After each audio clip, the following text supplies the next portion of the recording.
Alô, você, começa agora mais um episódio do Inova Rio, o seu podcast, o nosso podcast de engenharia e inovação.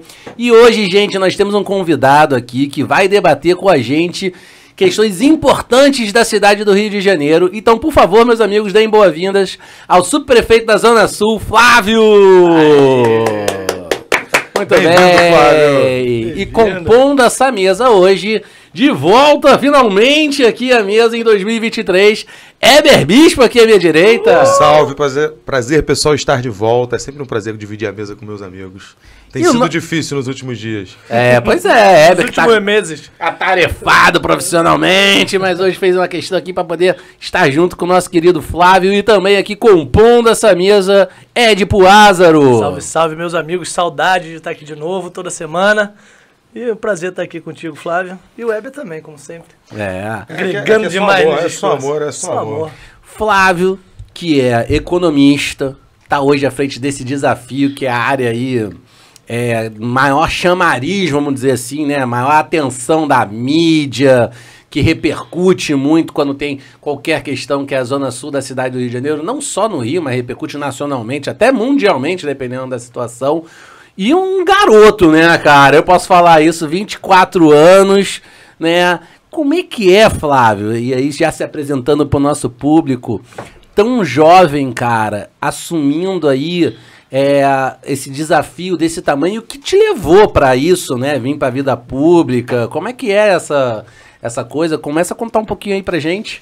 Então, Miguel, um prazer estar aqui com vocês. É o primeiro podcast que eu participo. Opa! Então um brinde! Um brinde ao primeiro podcast do Flávio, pô! Tirar essa virgindade. Aí, ó o cara, O Édipo. Enfim, saudar o Édipo, que eu conheci no carnaval. Quem diria? Eita! Roubando a caixa dele. Então vamos começar por essa história, então, pô! Eu tava lá no blog, foi um blog que a gente autorizou, super tradicional do Leblon, né? E, assim, todo mundo me conhece como subprefeito, autoridade. Eu cheguei lá realmente pra ver se o bloco tava bem, mas eu vi que tava tudo rodando tranquilamente. Eu falei, cara, me dá essa caixa que eu quero tocar. Porque, porra, a gente fica nessa rotina de carnaval. E aqui, tirou onda, tá? Que cara, toquei. Pegou a levada, assim, eu ensinei 2 vezes, ele pegou a levada e foi melhor que eu. Agora, é intenso da época de carnaval pra subprefeito, né? Foi uma semana... Foram, na verdade, assim, um período de 10 dias complicado. A gente dormia algumas noites na subprefeitura, porque a gente tinha... A Zona Sul e o centro concentram sempre o maior número de blocos, então a gente tem 4, 5 blocos todo dia, né? Naquele período de carnaval. Então a gente varava a noite, dia seguinte tinha bloco cedo, e foi uma operação de guerra. Você tem que conciliar guarda municipal, 7 Rio, fechar a rua, Conlurb fazendo limpeza, que inclusive foi uma grande surpresa, né, positiva para o carnaval. Esse ano foi a excelência dos serviços da Conlurb, então a gente fica nesse trabalho de coordenar os órgãos, mas no final deu tudo certo, a população gostou muito da organização. Aproveitando para entender um pouco como é que são os números, os big numbers do carnaval, e quais foram os principais assim, dados que chamaram a atenção de vocês? Eu vi aí o pessoal falando que foi o carnaval mais seguro dos últimos anos. Além dessas coisas assim, qual dado que te chama bastante atenção desse último carnaval que passou e vocês fizeram em administração? Assim, eu acho que para a economia da cidade é muito importante, né? A Secretaria de Desenvolvimento Econômico fez um estudo, né? E que mostrou que o carnaval movimenta 4 bilhões de reais na economia do Rio. Caramba. Faz 4 bilhões de reais circularem na nossa economia. Isso desde a indústria do sambódromo até dos blocos de rua, patrocínios, carnaval turismo. É uma indústria, ponto. É um tema, né, que a gente não pode encarar como uma festividade. A gente tem que encarar como um fenômeno do Rio de Janeiro. Né, assim como a Flórida tem a Disney, né, assim Perfeito. como Paris tem a Torre Eiffel, o Rio de Janeiro tem o carnaval, é um ativo, né? Só que a diferença é que não é um ativo material, é um ativo cultural, mas a gente tem que aprender que o carnaval, acho que na verdade o Rio há muito tempo, né, dá esse show, esse brilho de turismo, mas a gente tem que entender que o potencial turístico do Rio é um dos maiores ativos para a gente. E saber explorar isso de forma positiva. Né? A gente ter turistas aqui na cidade, né, significa emprego, renda, segurança também, porque o emprego e a renda vão gerar todo esse ambiente. Então, parte do nosso trabalho também foca em preservar, manter, conservar os nossos ativos turísticos, né? Seja ele o Cristo Redentor, o Bondinho. A gente teve aqui com o pessoal do Bondinho, teve aqui o projetista, o Guto, né, Índio da Costa, e depois o Sandro, que é o presidente, e a gente falou muito sobre isso, sabe? Como é importante para a cidade esse ícone, que tem que ter esses ícones, né, vamos colocar assim, para poder movimentar a economia da cidade. Todo mundo ganha, ninguém perde, né? Não, e a Zona Sul, eu acho que é o principal cartão postal da cidade para trazer turismo, né? Eu tenho até pena dos outros subprefeitos, que da inveja que eles têm de mim, porque eu sou o Eduardo. Qual o percentual da rede hoteleira que fica na Zona Sul? Cara, mais de 80%. Não, vamos só fazendo análise comparativa. Pô, o cara vai tentar, vai fazendo pergunta até te errar uma. Vai lá, vai. Não, 80% da capacidade hoteleira. 80% é uma estimativa, né? Mas deve estar aí entre 70% Mas chutou com segurança. Não, os pontos... Na engenharia a gente chuta, mas quando a gente chuta com segurança. A gente fala que aí é estimativa. Porque, na verdade, assim, se você parar para pensar do ponto de vista do turista que vem de fora, né, a maioria fica realmente hospedado na Zona Sul. O centro tem alguma coisa, né? Mas, principalmente, a região de planejamento da Zona Sul, né, e do centro, a P1 e a P2, concentram ali a maior parte da rede hoteleira, né? Tanto que, se você pegasse o Sindicato dos Hotéis, né, do Rio, a maioria é formada por empresários que têm hotel na Avenida Atlântica, em Ipanema, Leblon, porque também são os que movimentam mais dinheiro, são os que empregam mais gente. Na verdade, assim, quando eu digo 70%, 80%, não é em número de hotéis, mas na capacidade de gerar... Não é em número de hotéis, mas em leitos, né? Digamos assim. Outra coisa que eu tenho curiosidade, não sei se vocês sabem. Eu vou aqui matando várias curiosidades. Você não deixou o Flávio nem se apresentar como é que é na vida pública. Vai lá, Heber. Você tá com... Ele tá com... Não. Ele tá com abstinência. Vai lá. Ele falou do carnaval, me interessou entender os números do carnaval. Não, vai lá, cara. Fica à vontade. Impacto. Já sabemos que 80% da rede hoteleira tá na Zona Sul. Entendi. Isso explica muito do porquê os maiores partidos. Isso é uma estimativa. 4 bilhões de grana só naquela semaninha. 4 bilhões. Vamos só mais uma só. Vai lá, manda ver. Já até me atrapalhou, agora eu esqueci. Pois é. Não, brincadeira. Além disso, a gente tem os restaurantes, são tão tradicionais, né? Que você também deve ter, talvez, o maior número de refeições disponíveis Isso deve ser uma guerra aqui. A mercado na Zona Sul, certo? De gestão. E aí, como é que essa rede de restaurantes se adaptou? Não vou nem entrar agora no cotidiano, porque eu acho que vai ser uma pauta mais para frente. Mas como é que essa rede de restaurantes, assim, vocês viram que se adaptou e se beneficiou do carnaval? Então, o movimento... O aumento das vendas de restaurante é muito perceptível, isso pelos próprios empresários. Na verdade, você pega, por exemplo, um polo gastronômico, né, na Zona Sul, pegar aqui o nosso emblemático polo da Dias Ferreira, né? Eu tenho muito contato com os empresários de lá, seja para ajudar, ou seja para cobrar, para fiscalizar. Ali o pessoal deve ficar em cima duro, mas né? a gente fica em cima deles também. Mas eles me mostram o faturamento fim de semana, dia de semana e feriado. E é muito curioso que quando tem feriado, o faturamento deles explode. É mesmo? Explode, Quando tem algum feriado, por exemplo, sexta-feira é feriado, aí você pegar de quinta a domingo, vai no mundo da lua. O que mostra, né? Isso é interessante, como o feriado é importante também para a economia. Né? Porque ressalta como o Rio, mais uma vez, é um atrativo turístico, tem um ativo turístico muito forte, que mostra que as pessoas no feriado, elas não saem da cidade, pelo contrário. Você tem um superávit de pessoas. Mesmo? Caramba! Que é algo regiões, que, né? Sim. Aí novamente, eu não tenho dados, mas assim, o pessoal todo que mora em São Paulo, meus amigos que moram em São Paulo, dizem que no feriado de São Paulo é o contrário, a cidade fica vazia. Né? Porque as pessoas devem vir para o Rio. São Paulo, Minas e Espírito Santo, tá todo mundo aqui. Como diria... Minas já para Cabo Frio.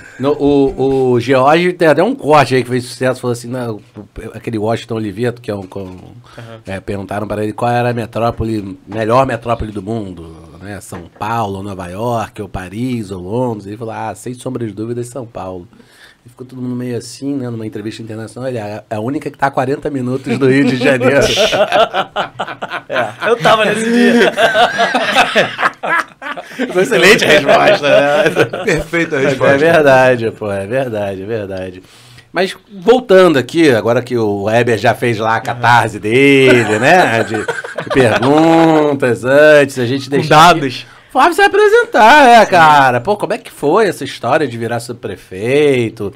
Tão novo aí, cara. Você devia estar agora, ao invés de estar fiscalizando o carnaval, você devia estar caindo bêbado no carnaval. Devia estar na Dias Ferreira lá. Cortou aí uma fase aí da juventude. Tô falando pela minha experiência, né?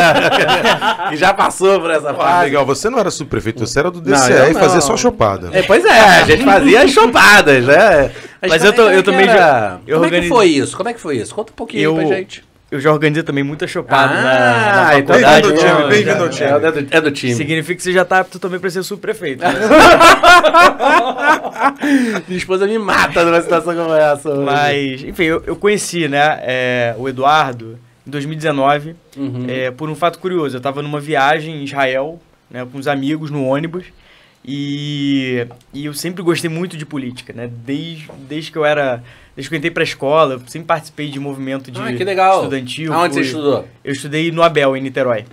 E lá eu fui presidente de turma, depois presidente do centro acadêmico. O Abel é bem tradicional em movimento estudantil secundarista e tal. Exatamente. E aí, eu lá na viagem, o meu amigo chegou e falou, não, porque o Eduardo Paes, que na época já não era mais prefeito, né? A gente tava ali em 2019. Porque o Eduardo Paes responde todo mundo no Instagram. Eu falei, opa, acho que eu vou mandar então uma mensagem pra ele. Mandei, falei, oi Eduardo, tudo bem? Sou Flávio, sou seu fã. Olha que vídeo legal aqui. Aí mandei um vídeo, um cara nos Estados Unidos poluindo um lago. Era só pra ver se ele respondia. Ele respondeu. Falei, opa, maneiro o vídeo. E nunca mais. Assessoria boa dele. Falei, pô, pelo menos o cara me respondeu, né? Mas ele respondeu. Eu vou contar uma história do Eduardo depois, mas continue. E aí no ano seguinte, né, veio, na verdade, no começo de 2020, né, meu pai estava abrindo uma fábrica de cerveja em Niterói e, pautado na sustentabilidade, a gente queria comprar um carro elétrico. E o Eduardo era presidente da BYD, de carros elétricos. E aí eu mandei outra mensagem, Eduardo, não quer, vamos conversar para ver se a gente compra um carro. E aí ele respondeu... Assim, pega meu zap, marca aí. Marquei a reunião, né, eu e meu pai. No fundo, né, hoje em dia eu já admiti, ele mesmo conta pros outros que eu e meu pai, a gente não queria comprar carro nenhum, a gente queria conhecer o Eduardo Paes. Né, no final das contas... O preço foi comprar um carro? O preço da reunião. A pessoa que colocou o Eduardo como CEO é um gênio. É um garoto propaganda, não é um gestor. No final das contas, o Eduardo... não pôde receber a gente no dia, a gente também não comprou o carro, claro, mas eu continuei conversando com ele de política, enfim. E aí foi quando o Eduardo tava ali, assim, acho que eu nunca conversei também direito com ele, mas ele já tava naquela intenção de voltar, né, a ser candidato também, as pessoas querendo, né, clamando, volta Dudu. E aí eu trocava muito com ele, veio a campanha eleitoral, eu ajudei... eu estava na faculdade, né, durante a pandemia, 2020, ajudei ele na campanha, nisso ele venceu e me chamou para trabalhar com ele. E eu fiquei um ano. Você já estava na faculdade, fez por um movimento, tipo um movimento estudantil. Eu entrei em 17, formei em 21. Então, eu comecei a trabalhar com ele no começo de 21, ainda estava na faculdade. E aí, como eu fiz economia na FGV, e eu comecei a estagiar na Secretaria de Fazenda, com o Pedro. Inclusive, o meu TCC... foi sobre o novo regime de recuperação fiscal do Rio. Porque quando a gente assume a prefeitura, né, a gente pega, inclusive, uma folha inteira com 13º atrasado dos servidores. Mas o regime de recuperação fiscal do Estado ou do município? Do município. A gente fez um regime de recuperação do município, através de lei. Então, a gente pega assim, uma cidade devendo folha, enfim, com déficit de mais de 4 bi, e a gente consegue ali em 8, 10 meses mudar esse cenário todo. Mas você vê que a conta fechou, né? Rápido, só pra não perder. Quanto que ele lucra por carnaval? 4 bi. Quanto que era o déficit? Mas teve o... Aí foi no ano que teve 2 carnavais. Boa. Então faz 3 carnavais agora, né? Pô, na verdade, a conta do 4 Eu peguei no alto aqui. Mas a conta do 4 bi do carnaval não é quanto a gente fatura, é quanto movimento, mas tudo bem. Pois mas enfim, então o meu trabalho, né, de conclusão de curso foi estudando um pouco, né, esse regime. Foi também o primeiro e único estudo acadêmico sobre, né, esse regime fiscal. E aí, depois de passar ali 4, 5 meses com o Pedro, eu pedi pro Eduardo para ficar um pouquinho com ele, porque eu falei, prefeito, eu tô amando o estágio, que o Pedro era maravilhoso, foi um ótimo secretário de Fazenda, só que eu também quero... Falei, meu sonho é ser prefeito do Rio, então eu quero assistir, a reunião do BRT, eu quero assistir a tua reunião com a Secretaria de Meio Ambiente, quero ir nas agendas com você. Aí ele falou, cara, fica aqui que eu vou pensar em uma outra secretaria, pra você ficar mais 2 meses, a gente muda. E, cara, ele esqueceu, eu também não falei, e eu fiquei 1 ano do lado do Eduardo, assistindo todas as reuniões. Quando tinha agenda, eu ia. Quando tinha jantar importante de luxo, eu ia. Quando tinha agenda em comunidade, eu ia. Final de semana, dia de semana, enfim. Comecei a acompanhar ele. É intensa a agenda, né? Demais. Eduardo é uma máquina. Né? Ele não dorme. Ele dorme mais umas 3 horas por dia. É um modus operandi. Eu acordo todo dia, sei lá, 6 da manhã, já olhando o Zap pra ver se tem mensagem dele. Aí se não tiver, peraí, deixa meu chefe não vai assistir, então... Dá pra dormir só mais pra registrar. O meu chefe sempre manda 5h20 da manhã as mensagens. Aí você bota o despertador pra 5h21. Programa, isso é programa. Você coloca lá, disparar às 5h20, manda 8 horas Mas da noite. é espírito Eduardo Paes. É bom também. Aí a gente acaba absorvendo um pouco. Acaba que eu acho que o Eduardo, o maior legado que ele deixa pro pessoal que trabalha com ele e para essa nova geração que ele tá criando, porque de jovem na prefeitura não tem só eu, existem outros, diversos secretários jovens também, Eduardo Cavalieri, Renan Ferreirinha. É verdade. É que eu acho que o Eduardo, ele passa uma cultura, né? Você acaba absorvendo a cultura Eduardo Paes de ser. Né? Cara, esse é um tema muito interessante. Muito interessante. Porque Mas continua. A gente convive tanto, né, com o Eduardo, a gente troca tanto com ele, que você vai absorvendo, eu pelo menos, né, eu absorvo muito o jeito. Outro dia, eu tive uma reunião com ele, eu levei um assessor meu, quando acabou a reunião, o assessor falou assim, Flávio, eu tô abismado. Eu falei, por quê? Porque você, na nossa reunião de equipe, é falando igual ao Eduardo. o menino que faz vídeo, foto pra mim, ele tá fazendo umas montagens de eu discursando nos eventos e do Eduardo também, que ele fala que eu falo igual. Mas é porque a gente fica, a referência que você teve, você pega os trejeitos de referência, normal. É referência. Exatamente, então... Eu às vezes falo com sotaque baiano, porque meu orientador de dissertação, o Rômulo, que ainda vou trazer aqui, é baiano. E eu peguei o sotaque baiano em algumas palavras por causa dele. Então, isso é curioso, então... a gente acaba tendo essa rotina de acordar cedo, enfim, dorme tarde, trabalha muito, escuta a população, que é um pouco do que o Eduardo transmitiu pra gente. Isso é muito legal ouvir, porque o Eduardo é uma pessoa, reconhecidamente por todos, adversários ou não, muito hábil na comunicação com a população do Rio de Janeiro. Ele, principalmente do município, né, aqui da grande metrópole do Rio de Janeiro, ele é muito hábil nessa comunicação. Até entendo que talvez por isso ele tenha dificuldade de se comunicar com o interior, porque a comunicação dele é muito enraizada aqui.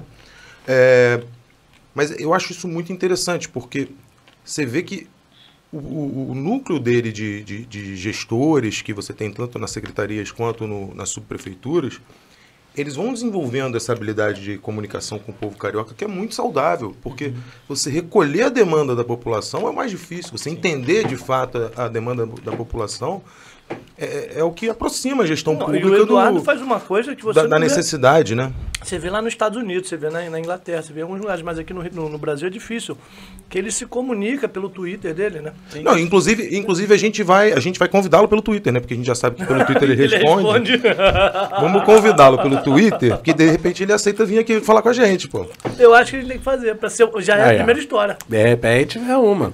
Ó, mas deixa o Flávio disse que você responde aqui o DM, então a gente está te convidando. Imagino que vai ser o DM do Eduardo depois que o pessoal pegar esse corte do Flávio e jogar no... Já deve ser uma loucura. No Instagram. Já deve ser uma loucura com isso. Então, o subprefeito falou que você responde essa faixa aqui do meu bairro. Mas deixa eu puxar aqui sobre a sua cultura, que eu achei interessante.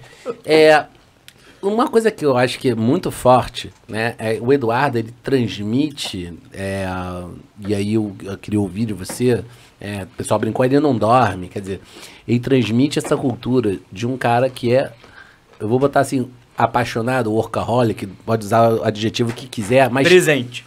Mas é presente, mas o principal é o seguinte, com uma visão completamente antagônica ao que as pessoas esperam de um servidor público normalmente, culturalmente imaginam de um servidor público. Mas no servidor público né? De carreira, geralmente, né? Mas não importa, é servidor público de qualquer forma, é servidor público. É só você ver o antigo prefeito, Então, era de terça, quarta e quinta.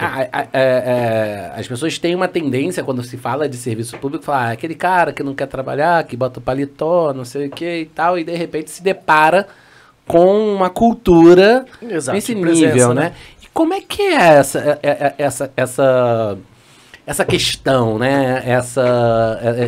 Esse modus operandi, porque isso deve gerar até certos momentos conflitos, ou deve gerar pessoas que acabam se engajando naturalmente, voluntariamente, se encantam. Como é que é essa questão dessa... Eu gostei muito desse assunto que você puxou da cultura, porque isso é um dos principais pilares de gestão, né? O ativo ser a cultura. É, né? A cultura da gestão, é uma das grandes... dos mais complexos, inclusive, de se debater quando vai se falar sobre gestão. Eu acho que o Eduardo, na administração pública, ele realmente...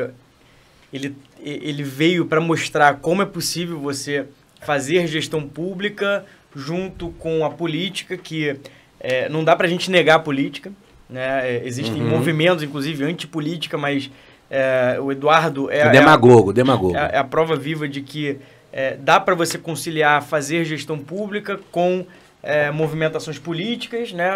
Óbvio, né? Nas vias saudáveis e republicanas. E aí, dentro dessa parte de fazer gestão pública, que eu acho que ele se destaca. Por quê?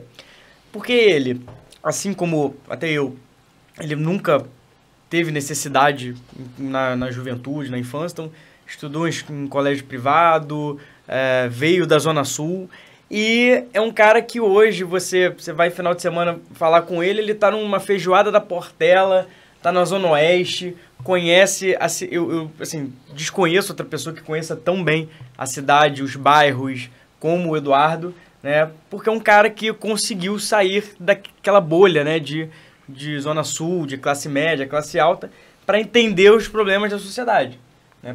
Para entender que o Rio de Janeiro, embora a gente entenda que ali a Zona Sul, o centro, a gente tenha o maior número de empresas, de capital, etc., mas o Rio de Janeiro não é só aquilo. Mas não é o maior número de pessoas, né? Não, e Zona Sul e Centro dependem completamente do subúrbio para funcionar. Exato, isso eu falei, não é o maior número de pessoas. Gente, o tamanho da cidade do Rio de Janeiro é tamanho de país. Tamanho de país, na Europa. O Rio de Janeiro tem, sei lá, 7 milhões de habitantes. Aproximadamente. 10% fica na Zona Sul. Tem 700 mil. Então, assim, e os outros 90% da cidade? Claro. Você pega a Zona Oeste, por exemplo, que muitas vezes é esquecido, né? Sim. Zona Oeste tem um... E por isso... Esquecido nada, o maior projeto hoje da prefeitura é na Zona Oeste. Hoje. Porque o último prefeito que era de lá foi o que se mais... Tu vai ficar falando agora aqui do último prefeito, cara? Não, até porque eu acho interessante falar sobre um benchmark, né, Miguel? Se a gente não puder comparar, faz parte. Olha só, o último prefeito é o maior exemplo que eu conheço, vivo, de puro liberalismo. Sabe a história do Estado mínimo? Então, meu irmão, Estado mínimo, meu irmão. O cara deixa rolar e ver qual é. Eu lembro, amigo. Os amigos aí liberais. A mão invisível que não existe. Pois é, meu irmão. Eu lembro da primeira chuva grande que teve na gestão do antigo prefeito, e foi a primeira vez que a população sentiu a diferença da presença de um prefeito ou não. Ele estava viajando. Esse é um marco muito interessante do Eduardo, né? Ele estava viajando. Quando tem uma situação dessa, cara, ele é o primeiro a estar ali. Isso é um marco bacana. Mas você sabe, você já entendeu, né? Que a galera manda o DM pra ele e ele já sabe antes. Pô, mas antes ele de sair notícia, já tá a população avisando. Isso é uma coisa que se vai... Cara, olha só, foi o que o Weber falou, o cara sendo aliado ou não, política, tem alinhamento ou não com o Eduardo, tem que admitir, pô. Os caras reconhecem isso. Miguel, mas eu acho que, assim, no fundo, cultura. Qual é a importância do prefeito da cidade do Rio de Janeiro, em um momento de chuva forte, ir para o centro de operações, ou ir visitar, não sei, em caso de algum desastre, visitar um bairro, ou enfim, algum lugar que tenha tido desastre. Não é para ele se promover, não é para... é para mostrar que pra dar segurança. A prefeitura está ali, a prefeitura está olhando e dá independente celeridade mesmo. Do local. O prefeito no local dá celeridade, meu amigo. Você quer resolver alguma coisa numa empresa, põe o presidente 2 dias naquele setor, você vai ver que tudo que estava demorando 2 meses para andar, vai andar em 2 dias. Pô. Que esse é um tema interessante que a gente acabou entrando quando você estava falando do carnaval, né, da gestão, né, que tem por trás, cara, toda uma engenharia de logística. Com certeza. Para fazer esse tipo de administração, até em situação de crise, principalmente, né? Que essa acaba sendo o modus operandi principal de quem está ocupando um cargo executivo, né? Porque, pelo que eu entendo, você pode até me corrigir se eu estiver errado, em termos de hierarquia, né? De espaço, tem o prefeito, que gestão da cidade toda, mas na região da Zona Sul, você é como se fosse o prefeito, né? Você é que representa essa autoridade. Você seria o prefeitinho, né? Se a gente quisesse colocar assim dessa forma, naquele local. Então, assim, a capacidade de gerir, como é que é isso? Como é que funciona esse lado da logística? Então, Miguel, sobre a mobilização, o Rio de Janeiro ele é referência mundial em mobilização das equipes em caso de desastre. Eu, ano passado, viajei, até acompanhado de outra subprefeita, para New Orleans, e a gente foi visitar o centro de operações deles. Sem brincadeira, não é falando mal, mas enfim. O centro de operações eram 3 salas de reunião com 2 painéis. E aí a dinâmica quando tem algum furacão, a gente monta uma reunião aqui, sei lá o quê. E aí, assim... O furacão todo, a gente dispara a sirene e todo mundo se esconde. E aí, quando a gente foi mostrar o que é o COR, o que é o Centro de Operações, que o Eduardo criou depois de uma forte chuva em 2010, eles ficaram assustados. Eles falaram, isso aí no Rio? Eu falei, sim. Isso é do Brasil? É do Brasil? Aí eu falei, você sabia que esse Centro de Operações, a gente consegue se conectar 2.000 câmeras na cidade toda, que até, enfim, o final desse ano vão ser 10.000. Você sabia que eu aqui desse Centro de Operações, se eu apertar um botão, todas as sirenes de todas as comunidades do Rio, elas podem tocar e as pessoas vão para pontos de apoio. Você sabia que daqui eu consigo ver a drenagem, né, e o nível dos principais rios da cidade, dos nossos, enfim, piscinões, consigo monitorar em real time, consigo apurar dados para a gente estudar políticas públicas e assim, é muito interessante como o Eduardo, em 2010, trouxe uma inovação, né, que até hoje cidades do mundo não possuem. Eu sempre brinco lá. Assim, tem cruzamentos, semaforos, tudo, mas tem uma coisa que uma vez eu fui lá e fiquei chocado. O COR, ele prevê onde vai cair raio na cidade. Ele diz com horas de antecedência, vai cair um raio aqui. Não, isso mostra o poder e a importância da inovação, da engenharia, para a gente ter uma cidade, uma sociedade mais bem estruturada, conectada, para que as pessoas sejam protegidas, né? Uhum. E agora tem um Gabriel, né? Sim. Que eu acho que está em teste, mas é aquela câmera que vai acompanhando. Foi ontem, eu acho, que o Eduardo Padilha postou um... Gabriel é aquela inteligência artificial que identifica os caras que ficam roubando, os caras de São Paulo que ficam roubando residência no Rio. Aquele negócio. Ele postou... Não, só para registrar, de São Paulo roubando no Rio. Um rapaz pichando no monumento hoje de manhã. Copacabana. Foi hoje de manhã, né? E... Já encontramos, inclusive. Já? Isso que eu ia perguntar. Não sei se eu podia dar esse spoiler, mas enfim. Não, mas é bacana isso. Então quer dizer que a gente está chegando no Minority Report, não, mas ele está acompanhando. Numa situação de gestão ali, dentro, pelas câmeras de quem está sendo infrator. Reconhecimento facial, é isso? A primeira vez que eu vi, o Gabriel, ele identificava um furto, um roubo, e aí as pessoas fugindo, e ele começa, eu acho que ele vai acessando as câmeras, né? Ele vai tentando ir buscando para entender a rota das pessoas. Por inteligência artificial, isso. Mas a qualidade ainda não é tão boa, né? Porque o pessoal até falava assim, desse de ontem, foi um cara pichando uma estátua ali na Princesa Isabel, em Copacabana. E aí o Eduardo botou no Instagram dele, nos ajudem a localizar. Só que você via que você não consegue distinguir o rosto da pessoa, mas assim, de longe você consegue ver todas as características. Essa câmera, na verdade, é nossa mesmo, no centro de operações. Só que a finalidade dela ali, e por isso que a qualidade não ficou boa, não é pra isso. Não é uma câmera para ver quem vai pichar o pé da estátua da Princesa Isabel. É uma câmera para analisar trânsito, que a gente consegue, inclusive, imputar inteligência artificial, por exemplo. Se no dia de chuva formar um bolsão, a gente consegue colocar várias funcionalidades. Então, assim, é uma câmera altamente tecnológica. Agora, pela posição dela, pela pelo propósito, Pela luz, ela não pelo- consegue ver o rosto da pessoa, só que a gente começou, junto, inclusive, com as forças policiais, a fazer esse trabalho para acessar as outras câmeras, né, e fazer o caminho do Aí vândalo. entra o Gabriel, porque o Gabriel ele tem diversas Exatamente, outras câmeras privadas que estão conectadas a ele. Então, por mais que aquela imagem que ele tenha divulgado não tenha resolução, o Gabriel vai identificar naquela hora. O trajeto dele. Não, ele vai identificar exatamente o trajeto e tudo até mais. chegar numa Ele vai identificar câmera alguma câmera que ele tenha que vai pegar a fisionomia do cara Exatamente. perfeito. Cara, eu vou te falar uma coisa. Isso vai ser uma tecnologia e inovação. revolução para a segurança pública no futuro. Já Isso tá está só sendo. sendo aplicado na Zona Sul. O que, o Gabriel? É. Então, o Gabriel é uma empresa privada, eles, hoje a área de atuação maior deles é aqui na Zona Sul, eles têm muita parceria com as delegacias, né, de fornecer imagens, e o barato deles, na verdade, assim, o business deles é trabalhar em rede. Então, para eles, não é interessante do ponto de vista estratégico fechar em um prédio de uma rua, né, é estratégico fechar uma rua inteira ou um bairro inteiro, então eles começaram fazendo, inclusive um dos fundadores da Gabriel, né, abriu mão da empresa de milhões de reais de participação para virar secretário de meio ambiente, o nosso saudoso agora deputado estadual Eduardo Cavalieri. não Ele sabia, que não. Eu não sabia disso, não. Eduardo Que Ele bacana. que é o pai do Anjo. é um dos fundadores e abriu mão, né, mais um que abriu mão da iniciativa privada para vir fazer para brilhar aqui na iniciativa pública. Curioso. e Não sabia, não. hoje é Aí secretário eu não sabia quase de onde civil. ele tinha vindo, agora eu já sei, né? Exatamente. E o Eduardo Cavalieri, assim, também conheceu o Eduardo através de uma troca de e-mails, foi um pouco antes de mim. A gente tem uma história bem parecida, eu e o Eduardo. O Eduardo também estudou na FGV, enfim. Mas a Gabriela funciona em redes, então a Rua Dias Ferreira, por exemplo, na altura dos polos, todos os restaurantes fecharam com eles. Isso ajuda, né, Interessante. na hora de um crime acontecendo. Deixa eu te perguntar, assim, eu sou morador de Copacabana, assim como o Miguel, e a gente viu como foi a gestão anterior com relação a Copacabana, Zona Sul como um todo.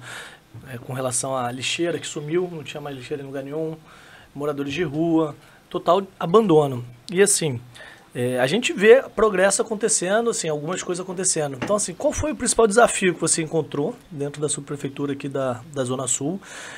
O que você fez de cara, assim, plano Quando você virou subprefeito? 90 dias? Então, eu virei em fevereiro de 22. Aham. Então Depois você de assumiu já, não, um ano, né? Já tinha um ano de gestão. Que eu tô há 1 ano e 3 meses. Ah, então eu achei que você Foi tinha a temporada que ele falou que ele passou com o Pedro Paulo e com... Isso. Não, então conta como que foi, o que você pegou, então você já pegou o caminho um pouco andado, né? Você Sim. não pegou aquele... Exatamente. A derrota, assim, como é que chama? O caos total. Terra rasa, né? Sim. A terra Terra rasa. arrasada. Arrasada. Você não pegou a terra arrasada. Você Chegou no pegou já... meio da pandemia, meu amigo. Isso deve ter sido também uma Sim. loucura, né?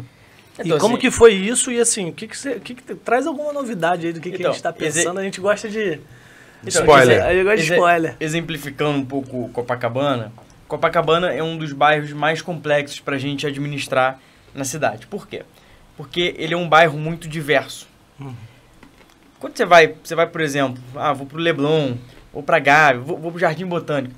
São bairros que eles têm uma cultura, né, parecida dentro do bairro para você administrar. Então, por exemplo, a maioria dos moradores do Jardim Botânico pensa de tal maneira, né? Pensa de tal forma, tem tais decisões. Em Copacabana é diferente, por quê? Você tem de tudo. Você tem de tudo.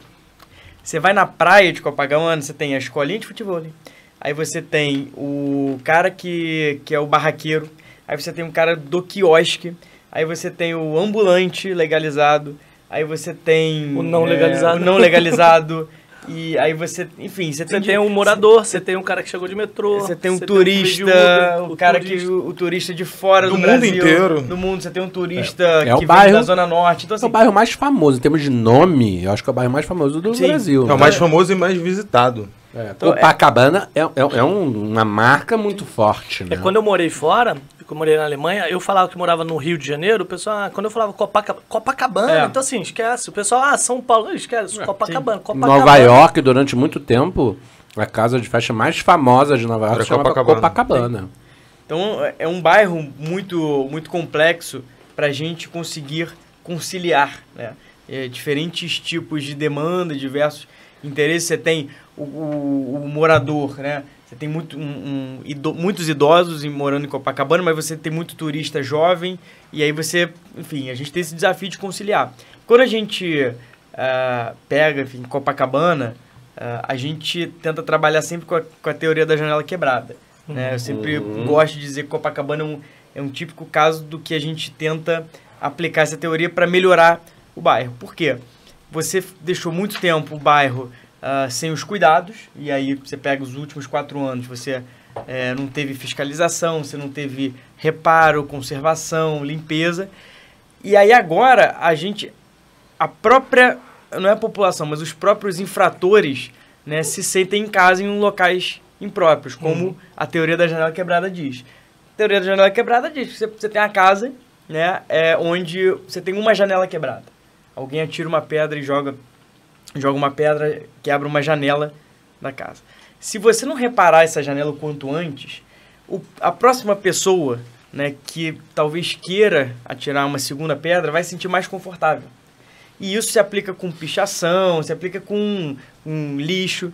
Tanto que, quem de vocês nunca jogou um lixo pequeno, um pedaço de guardanapo, em cima de um saco de lixo que está do lado do poste? Porque você acha que é lixeira, mas na verdade você está jogando mais um lixo. Né? Aquilo não é lixeira, uma caçamba de entulho. Não é lixeira. Não está acondicionado de forma adequada. Só que a pessoa vai lá, joga um saco de lixo, você fala, não, vou jogar só um papelzinho. Aí você joga, aí todo mundo começa a jogar e vira uma montanha de lixo. Tô entendendo que é aquele lixo que o prédio joga fora. Não é o lixo. O lixo que o prédio recolhe tem hora, pô. E tem a caçamba própria. Então, e aí, se você consegue evitar, se você consegue retirar o primeiro lixo que está ali no chão, você é a pessoa que jogaria já... Então, a Copacabana é um dos maiores exemplos de como a gente quer tá aos poucos revitalizando os espaços, asfaltando as ruas, melhorando a iluminação, para a gente, através da conservação principalmente, né? E o exemplo da pichação de ontem foi um exemplo claro de como a nossa gestão trabalha, de manter a cidade, o bairro limpo e organizado. Imagina se a gente demora uma semana para tirar essa pichação. Já ia ter mais 3 pichando lá. Já iam ter mais 3.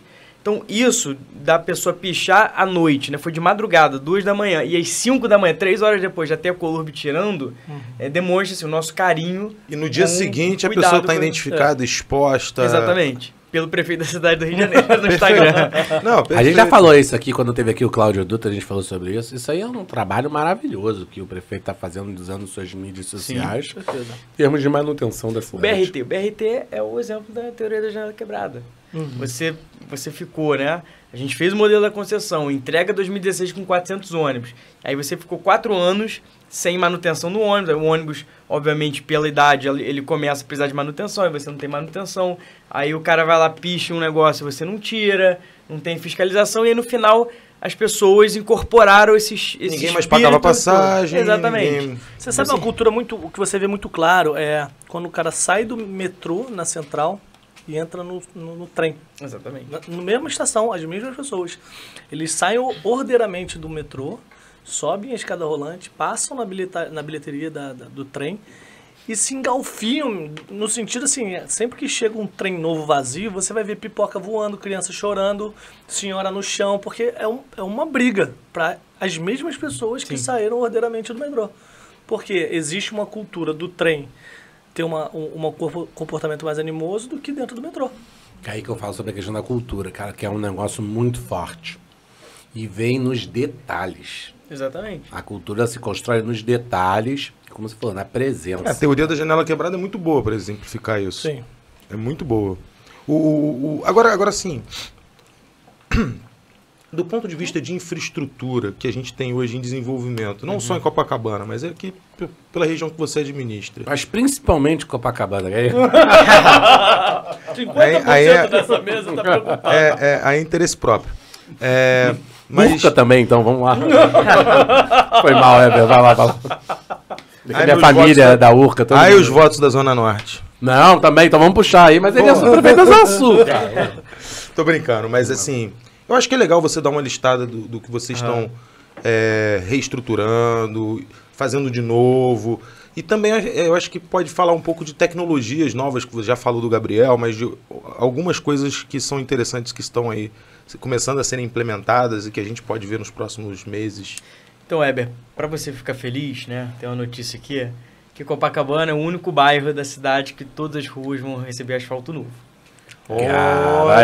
Mas vai nivelar o bueiro? Também. Ah, tá. Isso eu quero ver. Porque, Ele tá querendo dizer o tampão, né? É, o nosso engenheiro sanitário. Né? O bueiro não é bem isso, mas vamos lá, é isso aí. Pra garantir que você não tem o desnivelamento. Eu olhei pra minha assessora de empresa, ela tava com a mão na cara, não sei se eu falei besteira. Não pode falar que vai asfaltar? Pode, já falei algumas vezes, enfim. Você só fala depois que consegue. Mas por que aí só uma justificativa, e aí é interessante porque a gente tem essa questão de comunicação política, né? Só que existe a parte técnica. E aí algumas pessoas perguntando recentemente, Flávio, você há 6 meses atrás falou que todas as ruas de Copacabana iam ser asfaltadas. Eu só vi 2. Cadê as outras? Não vão ser? Eu falo, não, amado, calma. Vão ser. Só que, qual o problema? Eu tenho hoje empresas de telefonia furando o chão para colocar fibra ótica. Eu posso amanhã começar a asfaltar todas as ruas. O que vai acontecer? A empresa vai lá, vai destruir, e aí eu vou jogar fora, ou seja, vai ser um recurso público desnecessário. Exatamente. Então a gente está travando ainda o asfalto das paralelas, tanto que a gente já entrou na Nossa Senhora de Copacabana e não fez a Barata Ribeiro. Por quê? Na Barata Ribeiro você tem ainda essas obras para passar os cabos. Então a gente está segurando. Quando esse serviço acabar, que eles dividem Copacabana em 3 lotes, né, as empresas.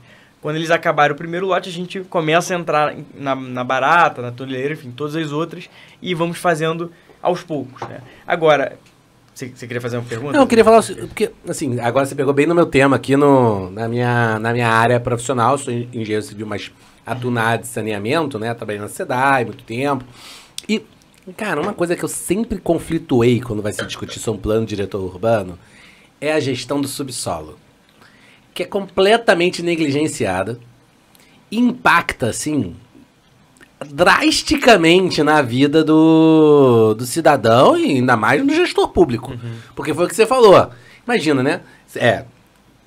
Telecomunicação, elétrica, porque você drenagem, que é o que você consegue controlar, porque tá na mão da prefeitura. Quando você fala de água, esgoto, gás. Então, e cada um com interesse, cada um gerido por um órgão diferente. Sim. Cara, e não tem quem chega primeiro faz, entendeu? Mais ou menos. O máximo que você consegue fazer é autorizar a obra ou não.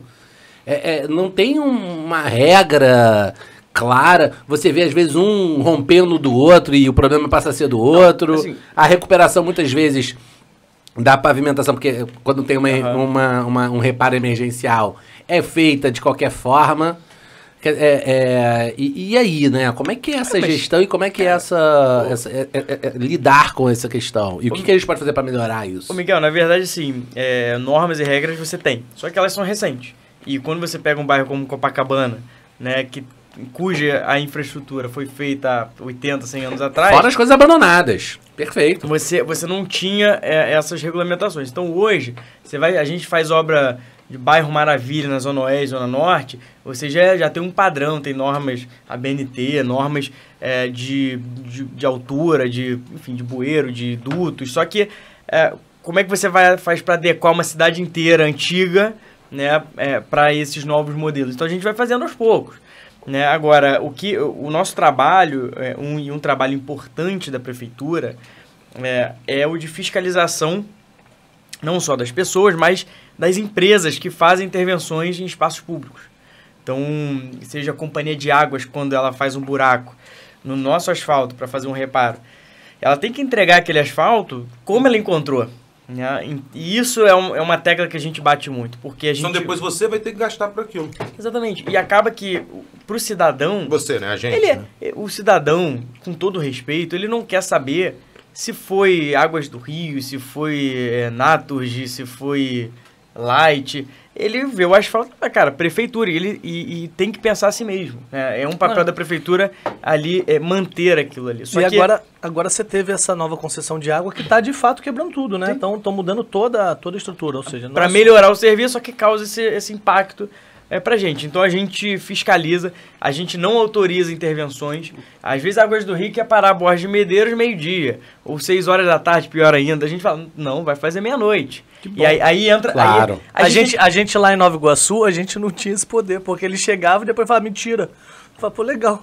Mas deixa eu Mas fazer a uma gente pergunta. tira, Imagina se isso acontece no Rio. já levamos pra delegacia. A gente Deixa eu leva fazer pra uma pergunta, delegacia. Flávio. Você tem o cadastro de todo o subsolo das redes existentes? A gente não completo com tudo que está passando. A gente, por exemplo, se você pegar a rede de água pluvial... A pluvial eu tenho certeza que você tem. A Rio Águas, ela vai ter. Aham. Né? Se você pegar a concessão de água e esgoto, a Águas do Rio tem. Se você pegar Você não tem isso sobreposto. Não vou a dizer Light Na tem Zona energia. Sul vai ter. Na Zona mas- Sul vai ter. Não, eu ele tô é só falando Zona porque... Sul. Não, claro, mas eu tô perguntando... Agora você fez. Não, eu tô perguntando de curiosidade. Deixa eu dizer por quê. Por que eu tô perguntando de curiosidade? Porque o que acaba acontecendo muito, né? Chega um primeiro, como são entidades diferentes, né? Isso representa custo, às vezes, o remanejamento. E custo significativo. Estamos falando na ordem de dezenas de milhares de reais. Às vezes, dependendo das circunstâncias, centenas de milhares de reais. Então, o cara chega lá e fala assim... não vou trocar o meu cabeamento de elétrica do lugar aqui, não. Você que resolva. E a gente sabe, teoricamente, que a prioridade sempre vai ser a drenagem em primeiro lugar, porque ela tem uma questão do escoamento, né, e da cota, depois esgoto, e aí entra a guerra, né? Quem é que tem prioridade? Entre água, gás, elétrica e, por último, a Telecomunicação. com certeza é o último. Mas não tenho Na dúvida em época- relação a essa Na época que eu discussão. estagiei no estaleiro, nos projetos, a elétrica e a comunicação era a última prioridade, porque você pode É a dar todas teoria. as voltas Vai brigar com a Light. possíveis. Vai brigar com a Light, A Light pra tá você quebrada, ver. né? A gente Se vai você vai ter chegar e falar problema assim, não, se seu transformador enterrado aqui, não pode ficar aqui, não. Você tem que sair porque aqui é o lugar prioritário para passar a tubulação de água. Porque Copacabana... Os caras falam, não. Porque Copacabana você tem isso, né? Que você... Até tava conversando com um amigo semana passada, que a gente tava passeando na orla, e eu falei assim, ela de fora, você tá vendo alguma diferença aqui? Ela, nossa, mas é tão limpa, é bonito. É porque tudo é enterrado. Isso foi uma obra da década de 90 que foi Isso feita. é uma coisa que faz uma diferença A gente tem visual. os corredores, né, alguns corredores que passaram pelo Rio Cidade, que aterrou tudo, né? É. Então, tá o de Paiva, de Pirajá, enfim, a Orla mesmo. Mas, quando a gente fala de um projeto como Rio Cidade, a gente está falando de grandes obras de infraestrutura. E aí, aproveitando o gancho, né, a gente, na Zona Sul, o que a gente está pensando de grande, né? Primeiramente, a gente tem que falar de VLT, porque... Opa, pra Zona Sul? Eu recebi lá no meu condomínio que vai ter um VLT passando em frente à minha casa, não vai estar. Olha que essa é minha área, hein? Conta essa história aí. Copacabana não vai ter, Essa é minha não. área que eu não vi isso aí. Isso é novidade pra Ah, mim. o cara aí. Copacabana não vai ter VLT, não. Conta essa história aí do VLT, interessante. É porque o seu VLT Deixa em ele- Copacabana... Deixa eu terminar de Deixa listar. ele citar todos. Em Copacabana, o seu VLT já existe e passa debaixo da terra, né? Aí, ó. Mas a gente tem VLT ligando Botafogo até a Gávea. A gente tem Jardim de Alá, que vai sair agora nesse mês o edital de concessão. A gente quer... Pô, bom conceder. tema também pra gente falar aqui. A gente tem o Parque do Flamengo, que é o maior parque urbano em Orla, né? A beira-mar do mundo. E que a gente fez uma obra que tá... E é lindo, né? e a Espetacular. gente Cara. tá entregando agora. Eu quero também falar sobre isso. Pra mim, um dos maiores patrimônios do Rio de Janeiro é o Parque do Flamengo. Sim. O Aterro do Flamengo, que é maravilhosamente lindo. Burle Marx fez Eu fiquei muito- Ele é um gênio. Ô, O Miguel. Burle Marx é um gênio, pouco valorizado, na No minha Brasil. opinião, no Brasil. É um gênio. O Burle Marx é um Ô, gênio. Miguel, eu fiquei curioso com esse VLT. Eu vou te citar. Peraí, deixa ele terminar Ah, de tá. citar aí, pô. E... Eu acho que esses três pra gente são poder. esses Senão também três. estica demais. Eu vou só levantar uma Deixa ele bola. terminar, peraí. Não, ele É porque terminou. assim, na verdade, a gente tem o Parque do Flamengo, foi um exemplo de obra que a gente fez de conservação, que é algo já estabelecido. Bacana. O Jardim de Alá é algo que já existe, mas a gente vai revitalizar. Né, É uma inovação no O conceito Jorge, de o Jorge gestão. falou disso aqui, né? através- Num podcast nosso, ele falou sobre isso, essa Então, revitalização. através de uma parceria público-privada, de uma concessão. E o VLT é algo que não existe e a gente vai fazer do zero. E por que eu quis dar esses 3 exemplos na Zona Sul? Porque na questão do Parque do Flamengo, a gente tinha esse desafio de ter uma área existente que precisava de uma conservação. Então a gente fez uma obra onde a gente recuperou piso, chão, gramado, né? Tem um jardim perto do MAN que ele simula o chão de Copacabana. A gente recuperou as quadras do aterro todas recuperadas, enfim. No Jardim de Alá, a gente tem esse desafio, né? Inclusive com a sociedade ali da Zona Sul, de procurar, de ter uma área nobre, porque ali é um dos pontos mais nobres da cidade. Você consegue... Entre a Lagoa e a praia, né? A Lagoa e a praia, você vê o Cristo Redentor, fica entre Ipanema e Leblon. E a gente, ali hoje, tem uma área que carece de pertencimento, de ocupação. Não é uma área ocupada. Né? Então, assim, a gente quer dar uma nova vida, um novo ar para aquele espaço que é um espaço maravilhoso para a cidade. E aí, só puxando o gancho do começo do nosso podcast, para incentivar mais o turismo, para que aquilo ali vire mais um ponto turístico da cidade. E o VLT é uma questão de planejamento estratégico da cidade. Qual é uma das grandes características do Eduardo como gestor público? O gestor público, diferentemente só do político, ele pensa no longo prazo. Então, se a gente for pensar no que a gente consegue fazer para o mandato do Eduardo, ou possivelmente se ele vier a reeleição durante 8 anos, a gente não conseguiria colocar um VLT nesse caderno de projetos. Assim como grandes outros, né? As obras do metrô, enfim, grandes intervenções que César Maia fez. Por quê? Porque como gestor público, você tem que pensar, cara... Longo assim prazo. como você tem que pensar 2, 3 anos, né? você tem que pensar 10, 20 anos. Então o VLT, eu falei, vocês ficaram surpresos, mas assim, não é uma coisa que ano que vem a gente começa. Na verdade, esse ano tem uma previsão, se tudo der certo, de uma licitação. Só que, assim, a gente ainda vai esperar 5, 6 anos para ver algo pronto. Então, deixa eu te explicar por que eu fiquei surpreso, tá? Não foi por conta da volúpia, não. É que se o Paz conseguir fazer isso, o Cláudio que levante as cabeças, levante a orelha dele. Por quê? Um dos maiores processos junto ao TCE e Ministério Público, em quantia de valor, Gávea. É a estação Gávea que não foi construída. Então, se aquilo ali é um tema Eduardo complicado faz um investimento que vai matar a necessidade dela, o Cláudio não sabe o que ele vai fazer da vida. Não mata, na verdade. Eu sei o que ele vai fazer da vida. Né? Fazer aquela estação... Complementar. Tem que complementar aquela estação para operar. Olha só. Eu tô falando assim, a gente vai mudar de pauta completamente, mas olha só. Mas aí perde todo o sentido da estação. Não. Ô, Ed, pô. Miguel, hoje a estação não tem sentido. Hoje a estação só tem sentido se tiver uma conexão com o Uruguai. Aí eu tô te falando que é da minha área. Ed, pô, o cara fez a estação. Termina a porra da estação, cara. É porque na estação é o buraco. Não, mas o buraco tá feito. Não tá. Não. Só que o buraco, ele foi Tá feito... alagado? Tá alagado com risco de... O tatuzão tá lá dentro, ele não tem capacidade de voltar a operar. O investimento pra voltar Olha o só, esse é tatuzão problema do enorme. Estado. Depois a gente volta É o que eu nisso. tô Muito falando. triste. Enfim, a gente na prefeitura, enfim, tá se movimentando para fazer um pouco da nossa parte nessa questão da mobilidade, mas Tá dentro da sua área, né? Exatamente, ainda mais na Zona Sul. Seria ótimo ter o VLT. O VLT, ele é o modal de transporte mais bem avaliado, inclusive pesquisa do saudoso Diário do Rio, mostrando que tem aprovação de 80% dos usuários, 80% Pô, mais. você puxando aqui, eu já fui aqui chamada a orelha, tava pra fazer, mas é que eu não fiz aqui um salve aos nossos patrocinadores e apoiadores, né?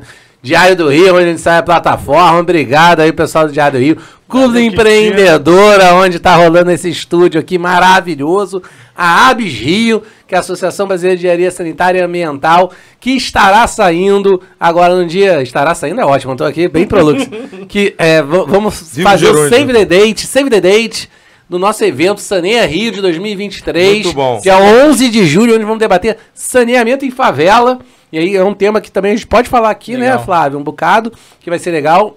E, por fim, não menos importante, na verdade mais importante até, Mútua Caixa de Assistência do Conselho Confea CREA, que é a nossa também patrocinadora aqui. Muito obrigado, pessoal da Mútua, que ajuda a gente a viabilizar esse projeto. Você que é membro do CREA e profissional do sistema Confea CREA, entra na Mútua que você vai ver muitos benefícios possíveis para você ter ali, desde fundo de previdência privado, financiamento do seu carro, financiamento do carro, uma caixa de assistência para ajudar você profissional a se realizar profissionalmente. Excelente. Desculpa, Flávio, porque você puxou o Diário do Rio, Flávio, agora... Ainda bem que você falou disso, porque eu já tinha falado, o Rodrigo do VLT, da qualificação do VLT do sobre Diário, pesquisa. Do Diário do Rio que eu tô falando, ainda bem que ele puxou. Não, mas ótimo, lembrar dos patrocinadores. Eu ia esperar um hiato pra falar, mas o Flávio puxou.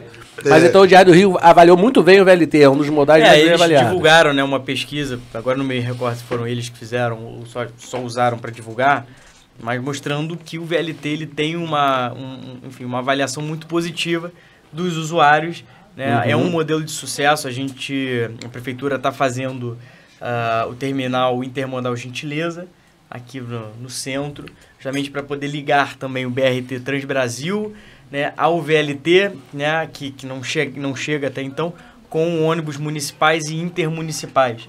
Isso também vai ajudar muito na mobilidade, porque, na verdade, hoje, o grande problema do transporte público, e aí não é só no Rio, mas é no mundo, é a questão dos custos. Né?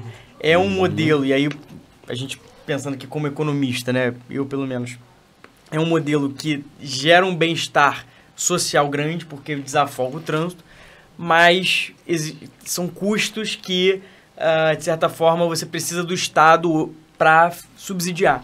Então, o Rio de Janeiro, ano passado, né, através de um acordo, inclusive, com o Ministério Público, fechou o subsídio a empresas de ônibus para que elas continuassem operando.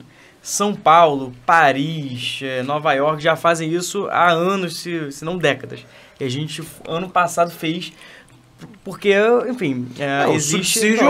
Mas o Rio, além disso, o Rio foi pioneiro dentro do Brasil com a licitação que fez do sistema de bilhetagem eletrônica, onde ele segrega a empresa que vai fazer a gestão, o gerenciamento do sistema de bilhetagem eletrônica e ele torna transparente esses subsídios. Exatamente. Ou seja, ele quebra um monopólio que existia dentro dos famosos empresários de ônibus, vilões, etc. Caixa preta, né? A famosa caixa preta, que se fala até hoje dentro da gestão estadual. Ele quebra esse medo que tem e abre para uma licitação, uma concessão de empresas que não tem nada a ver com o setor de ônibus para entrarem. E aí, imagino que, acho que até agosto, não sei, outubro que tem para entrar essa empresa, ele separa, e isso é pioneiro dentro do Brasil, ele entende que o serviço de gerenciamento da bilhetagem eletrônica é um serviço público, desagregado do serviço de ônibus. E aí ele cria, de fato, a separação entre o serviço de ônibus, é um serviço que a prefeitura vai subsidiar e não é pago pelo serviço de bilhetagem eletrônica. O serviço de bilhetagem eletrônica é uma forma que a prefeitura tem de se remunerar por um serviço que ela está dando, e o serviço de ônibus é uma forma que a prefeitura tem de oferecer o transporte público para a população. Falando em economias, a bilhetagem é a governança do processo de transporte público, a bilhetagem é a operação. É a governança operacional. Mas o que eu queria perguntar é o seguinte, uma coisa que me incomoda no VLT, eu não sou usuário do VLT regular, mas às vezes eu quero andar no VLT e é um complexo, porque você tem que ter o tal do Rio Card e você não compra em qualquer lugar. Mas isso vai mudar agora. Tem que botar o Vai Visa aí, o Visa Mastercard. Vai mudar agora. Vai mandar no celular, dá um Pix. Com a nova bilhetagem, isso vai mudar. Pô, aí sim. Aí vai dar pra avaliar ainda melhor, velho.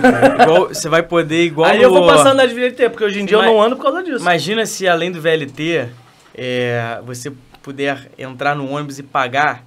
É igual eu, por exemplo, hoje pago o metrô, que você pega o aproximação. Você pega o relógio, imagina você entra no ônibus. Mas o relógio assim. Tu tá muito moderno mesmo, hein, Flávio? Não, mas a geração milênio é fogo. Mas assim, não, a geração que é milênio? Mas não sei, geração Z. Vou até tampar meu relógio aqui. O cara faz assim, mas tu também tá lá. Em Londres, por exemplo... Usa calça rasgada. Em Londres, por exemplo, todo o transporte público é com cartão de aproximação, Visa, Mastercard, o que tem o serviço de aproximação. E assim, ele registra na hora que você entra e na hora que você sai. E ele calcula quanto você paga. Exato. Isso é interessante, porém... Isso a gente ainda não tem no Brasil. Brasil. Não, é interessante, porém, vamos pensar agora sobre uma outra ótica. Não a ótica do custo do transporte, mas sobre a lógica da organização urbana. Né? Interessa, muitas vezes, você subsidiar o transporte para garantir um melhor arranjo urbano, descentralizando um pouco também, permitindo um não adensamento e até porque o transporte, financeiramente viabilizando melhor esse trânsito. O transporte ele privilegia, beneficia todo mundo naquele entorno e não só as pessoas que se utilizam diretamente do transporte. Eu acho que muitas vezes quando a gente vai fazer essa discussão, e agora eu vou puxar aqui a minha sardinha como um engenheiro, eu fiz mestrado em engenharia urbana, né? A gente não pode ter uma visão estrita de um único setor. Não, uma visão claro que não. Holística, de tudo, né? E as transversalidades do que uma coisa impacta na outra. Mas, ao mesmo tempo, a gente precisa entender qual o papel do governo, né, regulando esse tipo de política. Entendi. Então, quando você olha a passagem, o ticket em Londres, você tem as zonas, né? Então, tipo, se você faz até 2, 3 estações, você paga 1 libra. Aí você faz 4 a 7 estações, você paga 2 libras. E assim vai. Ou seja, quanto mais você anda, mais você paga. Vamos aplicar isso para o Rio. Mais anda, quem mais precisa. Eu pego o metrô de Botafogo e vou parar ali na Antero de Quental. Né? Andei algumas estações. Imagina o cara que sai da Pavuna. Ele anda 3, 4 vezes mais estações que eu. Na média, né, o cara que mora na Pavuna, ele tem uma renda menor do que uma pessoa que mora em Botafogo. Isso para chegar, por exemplo, no Antero de Quental. Então, você estritamente pensando do lado econômico, a questão justa seria o cara da Pavuna pagar mais. E aí que entra o papel do Estado. O Rio Card, quem recebe até assim, 5 salários mínimos, paga só 5 Você reais. sabe que Eduardo Paes aprendeu isso na primeira gestão dele, quando ele unifica a tarifa, e aí logo em seguida todas as empresas de ônibus da Zona Oeste quebram.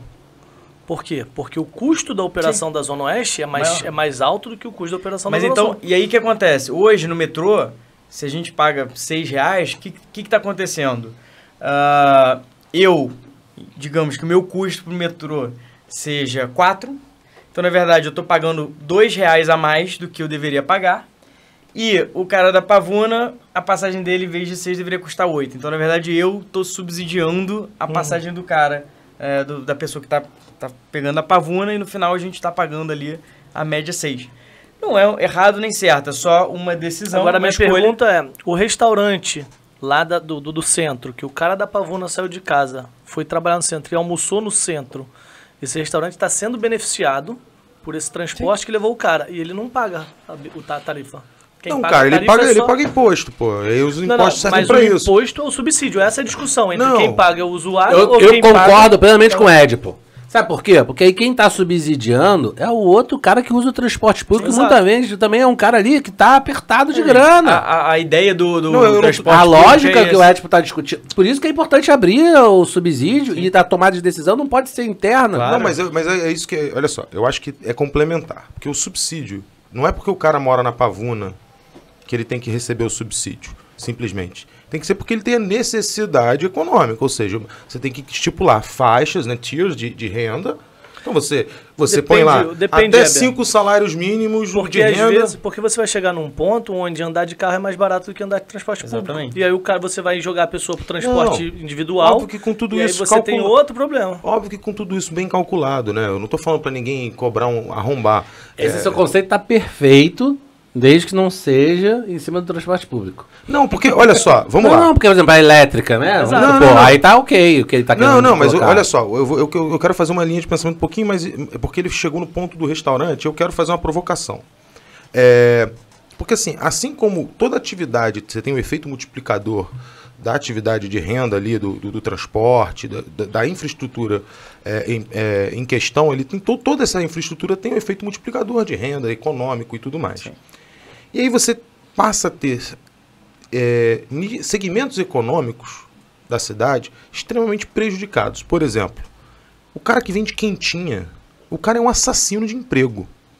O cara que abre a porta-mala do carro e vende quentinha também. Não, eu só estou dando um exemplo. Então, assim, é muito legal e aí entra a transversalidade, a visão holística que você falou, porque não adianta nada a gente estruturar só o transporte público, ou então como vai subsidiar um segmento em específico, se você não pensar no todo, como isso vai se sustentar. Essa noção de sustentabilidade econômica, não só do ponto de vista ESG, né, que a gente está acostumado tanto, mas essa sustentabilidade socioeconômica que é tão importante ser mensurada, ela não flui se você não tiver Estado ali, analisando. Pra não virar uma bagunça. Ela não flui. Mas eu entendi do cara da quentinha. Eu vou te dar um exemplo. Porque o cara da quentinha não paga tributo nenhum. Então eu vou te dar um exemplo. Que o restaurante paga. Então e gera um certo caos urbano. É isso que você tá querendo colocar. Hoje eu almocei com o meu cabeleireiro e o meu barbeiro e o outro barbeiro lá. A gente foi cortar o cabelo, saí e fomos almoçar. Perguntei onde você almoça geralmente. Geralmente eu como na quentinha ou no restaurante ali na Belfor Roxo. Vamos lá no restaurante. Fora o risco de saúde pública, né? Fomos no restaurante. O restaurante fica lotado. Se eles não almoçarem lá, num restaurante lotado, esperar um maior tempão e tá perdendo cliente que ele não tá lá na barbearia, ou não tiver a quentinha, ele vai pagar quanto pra almoçar? Porque é caro. Mas, amigão, os outros restaurantes que eram baratos fecharam porque tem a quentinha. O Ed, pô, essa discussão é muito mais longa, até porque você pode ter um processo de delivery, por exemplo, né, que seja no conceito da quentinha, chegou a quentinha para você delivery, mas e ela tá regularizada. Pública, regularizada. Com fiscalização, com pagando os tributos e tudo mais, e numa faixa de preço que esteja adequada àquele público. Sobre a questão das quentinhas, da fiscalização que a gente faz, o que a gente sempre tem que pensar quando a gente faz uma apreensão de quentinhas, né?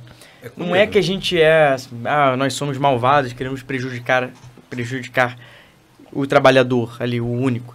É porque, na verdade, a gente quer, primeiro, proteger as pessoas que compram a comida, e para isso existe normas de legislação sanitária.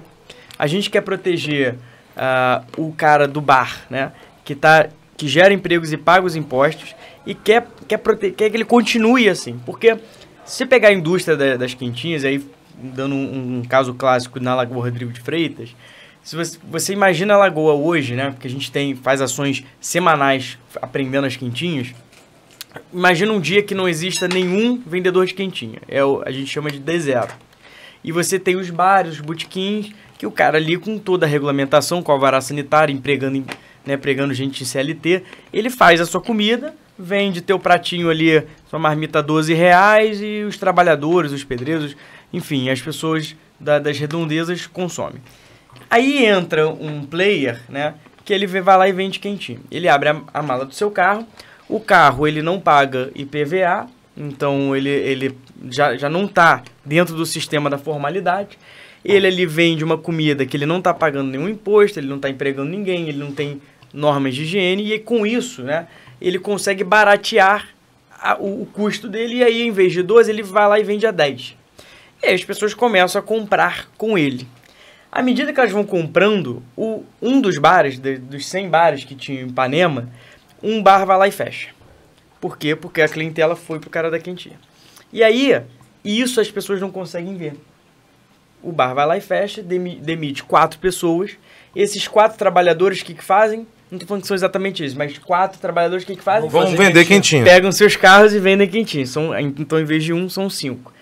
E aí, como eles têm menos custo que os outros 99, e aí a gente começa a criar uma bola de neve da indústria da informalidade. E aí, no final das contas, você não tem mais nenhum bar aberto, nenhum botequim aberto vendendo as marmitas legalizadas, e você tem uma centena de carros na Lagoa vendendo. Novamente é a teoria da janela quebrada. Não, e sem estabilidade e segurança social nenhuma para essas pessoas. Nenhuma. Se o cara ficar doente, ele não ganha dinheiro. E aonde eu imagino que deva ser a ação da prefeitura nessa história? Ok, beleza, você vai fazer ali o trabalho de polícia de coibição. Mas muito além disso, você pegar esse cara é um empreendedor, pô. Ele só precisa ser formalizado. Pera lá, ó. Uma escola aqui, meu amigo, você vai abrir seu site assim, vai entrar no iFood assado, é assim que você cozinha, é assim que você garante a aprovação na agência de saúde. E, meu irmão, começa a... Mas que não seja o iFood, que seja outro. Ele vai... Eu tô querendo dizer o seguinte, rap, sei lá, não tô bem patrocinador deles, né, tanto faz. Não seja importa. O Táxi Rio da comida, pô. Cara, não importa. Você vai entrar na legalidade, no mundo legal, porque você tem... Porque assim, veja bem, eu tava outro dia até conversando com um amigo meu sobre o potencial desperdiçado que a gente muitas vezes tem. Pessoal, por exemplo, um caos urbano, até mudando totalmente de assunto, mas tem tudo a ver. Um cara que revira lixo. Esse é um cara altamente prejudicial. Não tô falando reciclador, não. Tô falando um cara que revira lixo. Vai pegar latinha. Vai lá e revira o lixo antes dos caminhões passarem da Colube. O cara colocou a sacola de lixo acondicionada adequadamente e o cara sai revirando o lixo. Normalmente é para achar latinha, com alguma coisa de cobre, coisas assim que tem um poder, valor de reciclagem. Esse cara que revira o lixo, esse cara, ele é vou usar aqui uma palavra talvez um pouco forte, mas ele é um vândalo urbano. Porque ele gera um caos, cara. Aumenta o custo pra caramba de coleta. Inviabiliza a reciclagem. Entope o problema de drenagem. Ele faz um monte de problema. Ele é um vândalo urbano. Mas é um cara com poder de trabalho. Imagina o trabalho de você revirar o lixo em algumas poucas horas por dia à noite. Esse cara tem um poder de trabalho maravilhoso. Agora, onde isso está sendo aproveitado? É uma loucura. É isso que eu falo, assim, é um desperdício tão grande. Não é possível que você não consiga pegar um cara desse e adequar ele pra usar esse mesmo esforço que ele tem, porque ele tem um esforço do falar caramba. que o cara não trabalha é sacanagem. Não, falar que esse cara não trabalha é uma loucura. Esse cara é um mega trabalhador.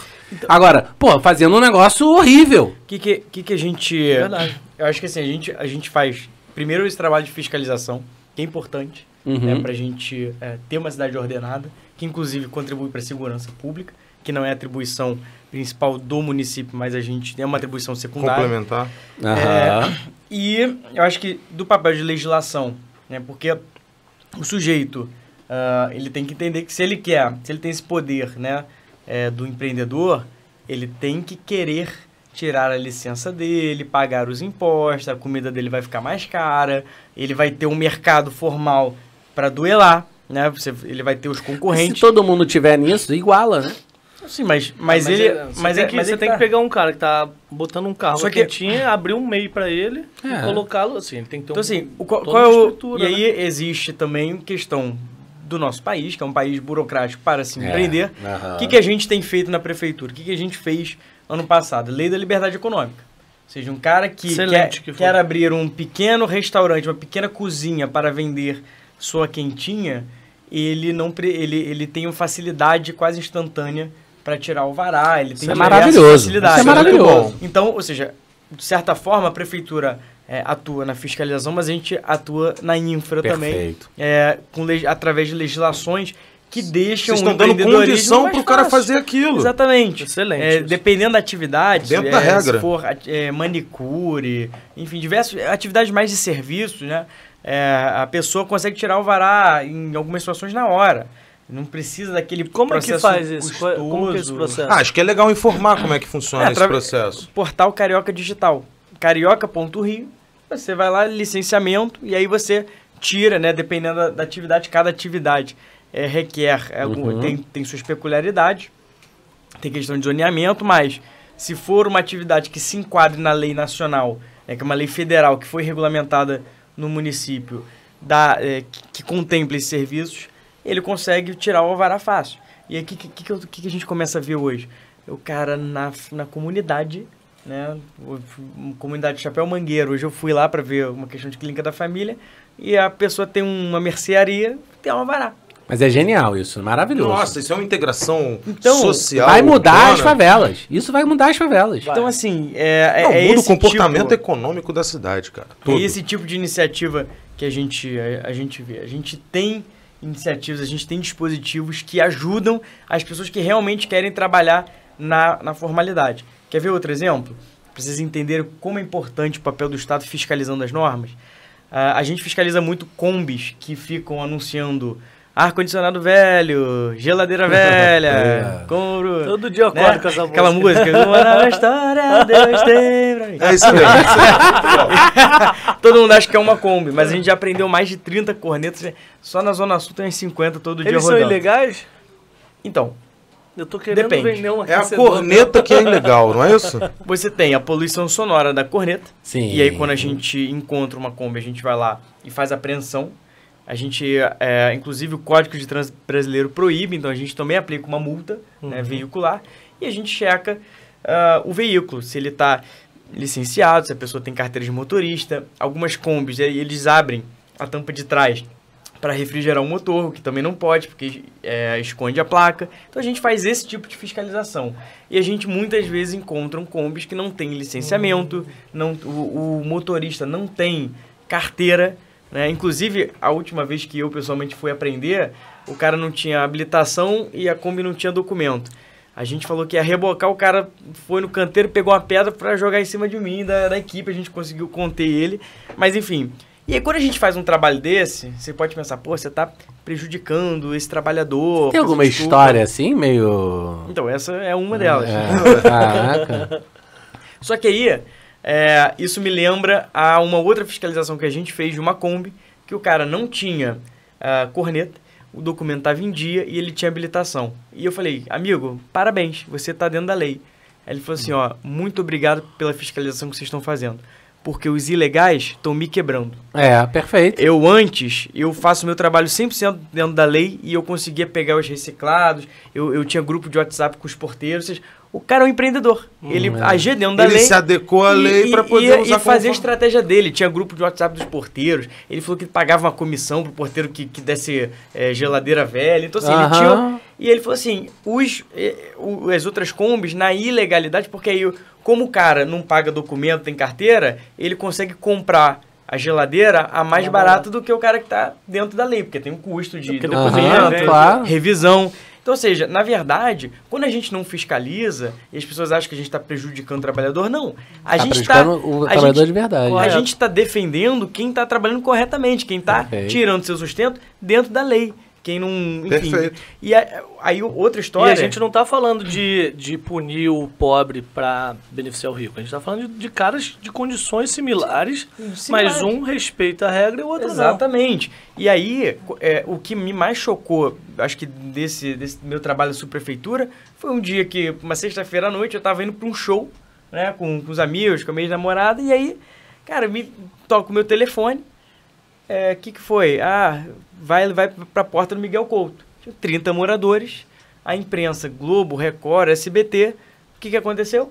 Uma Kombi sem freio, descendo o Vidigal, atropelou 2 meninas que estavam descendo a comunidade. Uma delas morreu e outra foi pro hospital.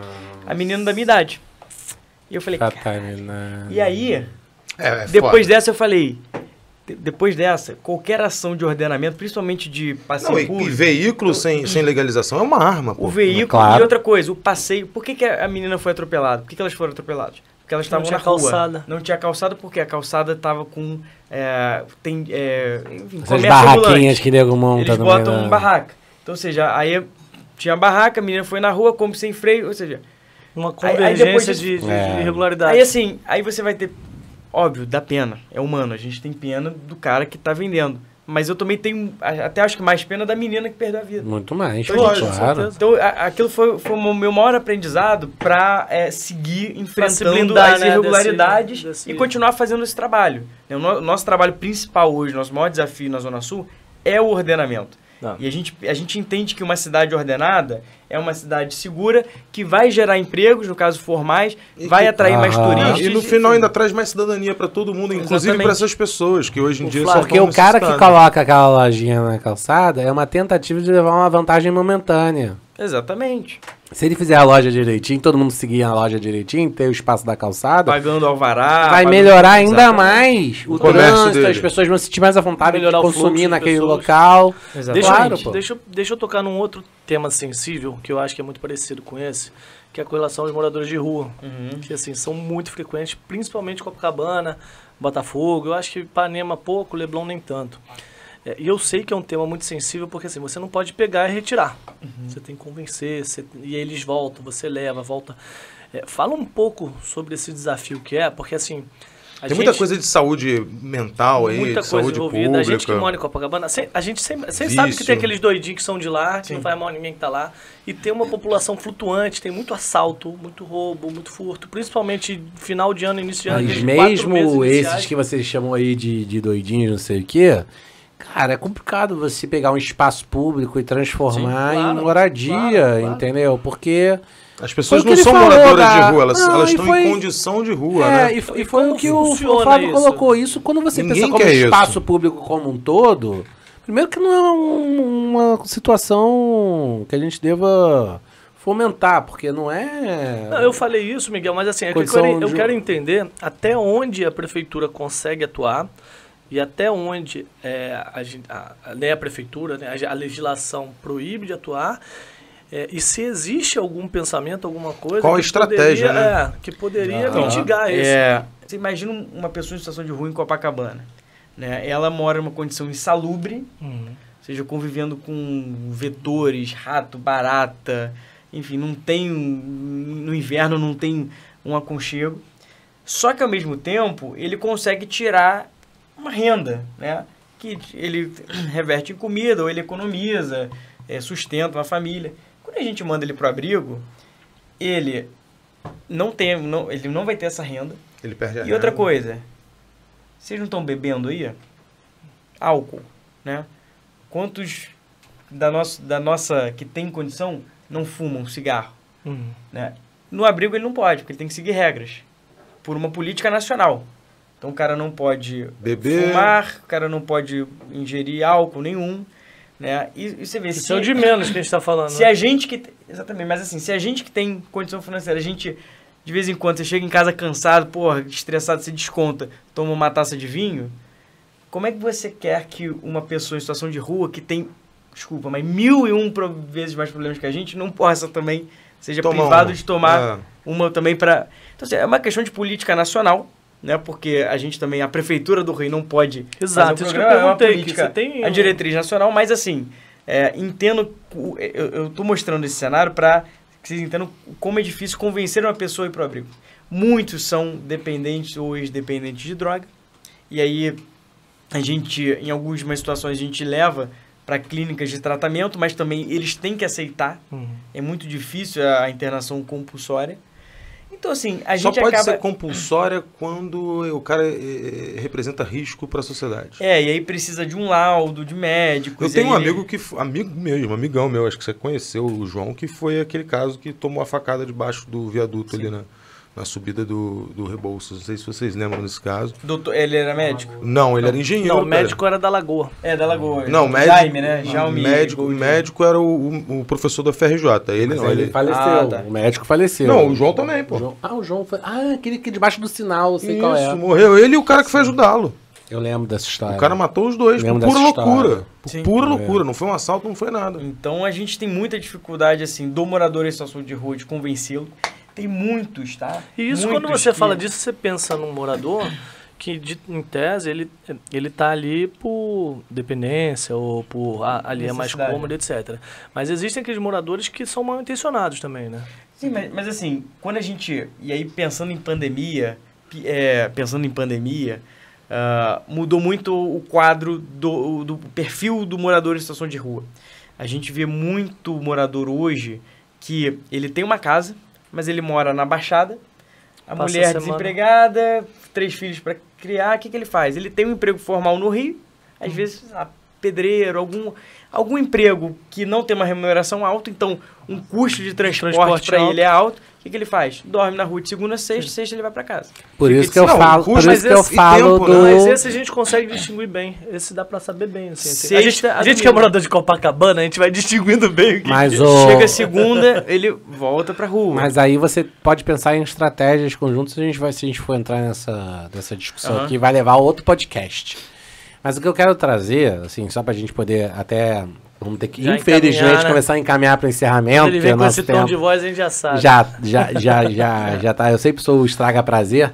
Mas o que eu acho que é só importante a gente colocar, né? É assim, a gente estava falando aqui sobre o conceito da janela quebrada, né? Que a gente concorda, a questão da prefeitura presente. O espaço público, ele tem que ser para o público. Sim. E na hora que vira moradia, ele deixa de ser para o público, vira daquela situação. Se torna privado. Esse debate, por mais o lado humano, e eu concordo muito com você nessa discussão da questão humana, acima disso, né, tá o entendimento da coletividade. E aí a gente vai ter que sempre ter uma atenção individualizada para cada situação, que é uma situação, né? Eu acho que talvez o mais problemático, eu não me lembro agora ali em Copacabana ter esse problema, mas... em algumas regiões da cidade do Rio de Janeiro, que é a questão do crack, né? Sim. Que aí são os Walking Dead mesmo. O cara tá totalmente fora de si. É um negócio terrível, triste pra caramba. Eu não sei nem dizer. Isso, né? Eu não sei. Cara, não é nem mal intencionado. O cara tá fora de si. O cara é doente, gente. Mas é um doente psiquiátrico. Miguel, e a gente... Acho que o nome desse podcast devia ser Teoria da Janela Quebrada, que novamente eu vou falar dela. A gente tem uma luta, né, constante, por exemplo, em Botafogo. É porque o Dona Marta é uma comunidade que vende e dentro da comunidade não deixam usar, então eles vão para o asfalto. Eu sei que em Copacabana não deixar formar cracolândias, né? A gente, inclusive São Paulo, com a Cracolândia... Eu já reparei isso, eu moro no Largo dos Leões, aí, logo depois. São Paulo... As comunidades de Copacabana proibiram a venda de crack. Não, mas tem um Walking Dead ali mesmo. Então, mas em São Paulo, as Cracolândias de São Paulo, que tem 3, 4 mil pessoas... Na verdade, é fruto de falta da prefeitura de ordenamento, né, enfim, de uma aglomeração pequena. Então, sempre que a gente vê, por exemplo, a gente tinha na Rua das Palmeiras uma concentração de 5, 6. Né, a gente passou a deixar uma viatura da Guarda Municipal 24 horas por dia. Isso é gestão de logística. E aí, o que acontece? É um jogo de gato e rato. Porque aí foram para Mena Barreto, ali na Eletrobras. Colocamos a viatura lá. Aí agora estão na Real Grandeza. Aí a gente... Então, assim, a gente fica com essa viatura... Daqui a pouco eu chego em Pavuna. Por quê? Porque... Não, o objetivo... Eu tô brincando. Não, manda pra Balneário de Camboriú. Pra São João de Meriti. Balneário de Camboriú. Você lembra da história de Balneário de Camboriú aqui? Pera aí, mas deixa ele concluir, porque eu acho que isso Enfim, mas justamente porque a tolerância com isso tem que ser 0. Porque se a gente deixa ali 5, 6, 10 aglomerarem, vai chegar uma hora que a gente vai perder o controle. E aí vai acontecer com o que aconteceu com São Paulo. E aí vira uma loucura, né? Vira uma loucura. Então, esse problema de grandes cracolândias o Rio de Janeiro não tem. E a gente precisa continuar firme, né? E aí isso independente do subprefeito que tiver, do secretário, do prefeito que tiver, de continuar essa política de ordenamento da cidade. E o ordenamento é engraçado, curioso, porque o ordenamento é uma das pastas mais importantes para a Zona Sul, porque ela vai desde do morador de situação de rua, que está ocupando ali o passeio, a formação da Cracolândia, de possíveis Cracolândias, até o som alto do bar, até o gerenciamento das quadras de beach tênis da Orla. Não, e um assunto que a gente não tocou, né? A gente falou o tempo inteiro de asfalto, mas a Zona Sul é um dos lugares onde tem uma concentração de favela aqui na cidade do Rio de Janeiro. Sim. E a gente não... Você vê como que a nossa cabeça tá... Não, é porque é uma questão de infraestrutura mesmo. Todos os fazer outros episódios de podcast. Não, mas olha só, todos os assuntos que a gente abordou aqui, principalmente quando a gente fala da importância de regulamentar, de trazer o Estado presente na atividade, a gente, de certa forma, está falando das comunidades, porque é exatamente isso que falta lá. Falta essa presença do Estado, do município, da prefeitura, dando a dignidade e a civilidade para eles, pô. Porque, se você olhar, 90% deles ali querem ter uma conta telefônica no nome deles, querem ter um endereço para receber a cartinha do correio, o Mercado Livre que ele compra. Isso daí é integração social. Então, você só consegue ir para a comunidade... Você só consegue ir para a comunidade se você, de certa forma também, começar a corrigir as coisas que no asfalto estão acontecendo, porque o que está acontecendo no asfalto é muito reflexo do abandono que sai dali da comunidade. Às vezes o cara vira morador em situação de rua porque trocou a facção e ele foi expulso com a família, porque ele era primo do vizinho, do cavalo do cara que era o chefe antes. É verdade. Então...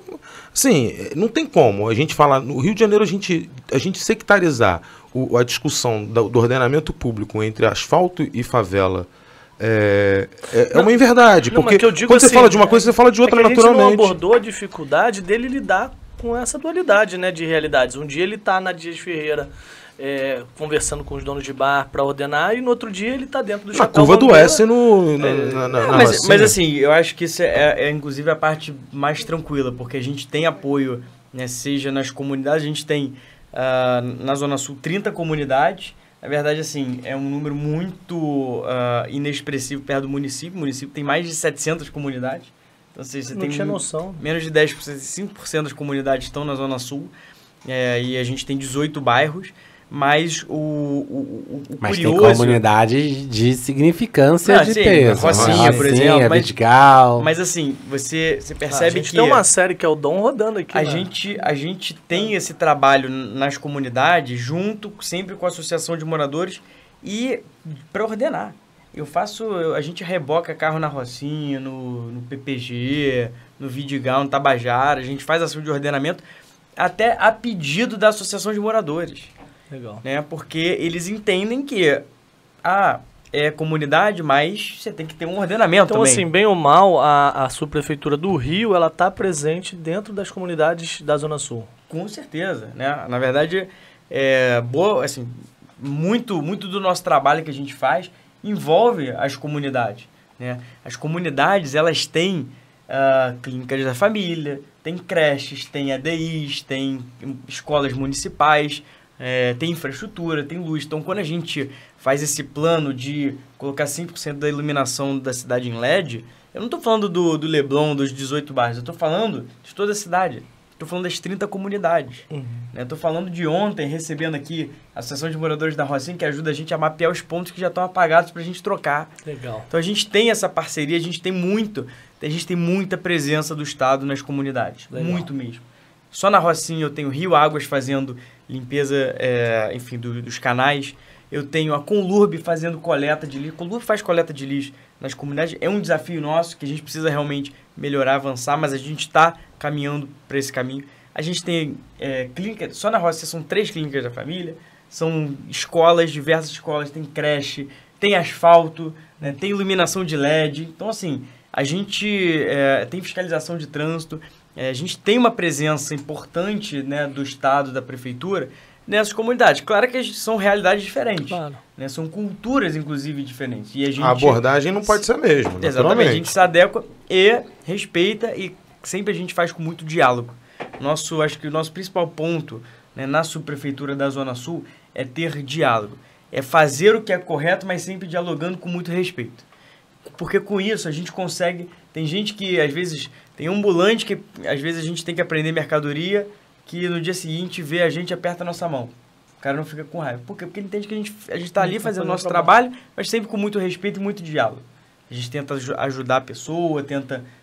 Quando, né, a gente tem a possibilidade de dialogar, de argumentar, amigão, ó, isso aqui não está certo, vou te notificar, para não ter que aprender de primeira, a gente faz. A gente faz sempre com muito diálogo. Legal, legal. Muito bom, Flávio. Infelizmente, eu tenho que começar a encaminhar aqui para o nosso encerramento, mas antes disso quero dar um salve aqui para os nossos telespectadores aqui que vêm nos acompanhando. Então, ó, Rodrigo separou aqui alguns que entram em contato com a gente pelo podcast, falando com a gente. Primeiro, um salve aqui para a CMG Engenharia e Topografia, que é uma empresa de Areal, aqui no Rio de Janeiro.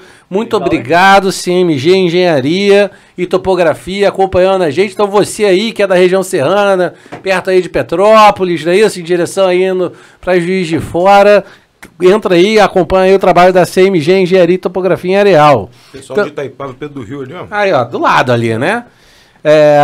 A engenheira eletricista Juliana Cunha, de São Paulo. Você vê que também nossa audiência não é só do Rio de Janeiro. Você também de São Paulo que está acompanhando a gente, muito obrigado. Se habilita no Rio, hein? Aí, Juliana, muito obrigado por estar nos acompanhando aqui. Nossos temas também transcendem a cidade do Rio de Janeiro, mas como já disse, né, o Washington Oliveto, a melhor coisa de São Paulo é estar 40 minutos de um voo para o Rio de Janeiro. Então você seja sempre bem-vindo aqui no Rio de Janeiro, Juliana.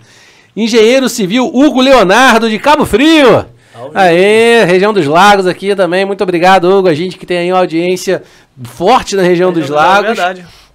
Engenheira civil Brenda Araújo, de Rio das Ostras também, aí, seguindo a mesma direção. Obrigado, Brenda. Público feminino presente, hein? Legal. E engenheira civil Tatiane Jansen, aqui do Rio de Janeiro. Muito obrigado, Tatiana. Beijão.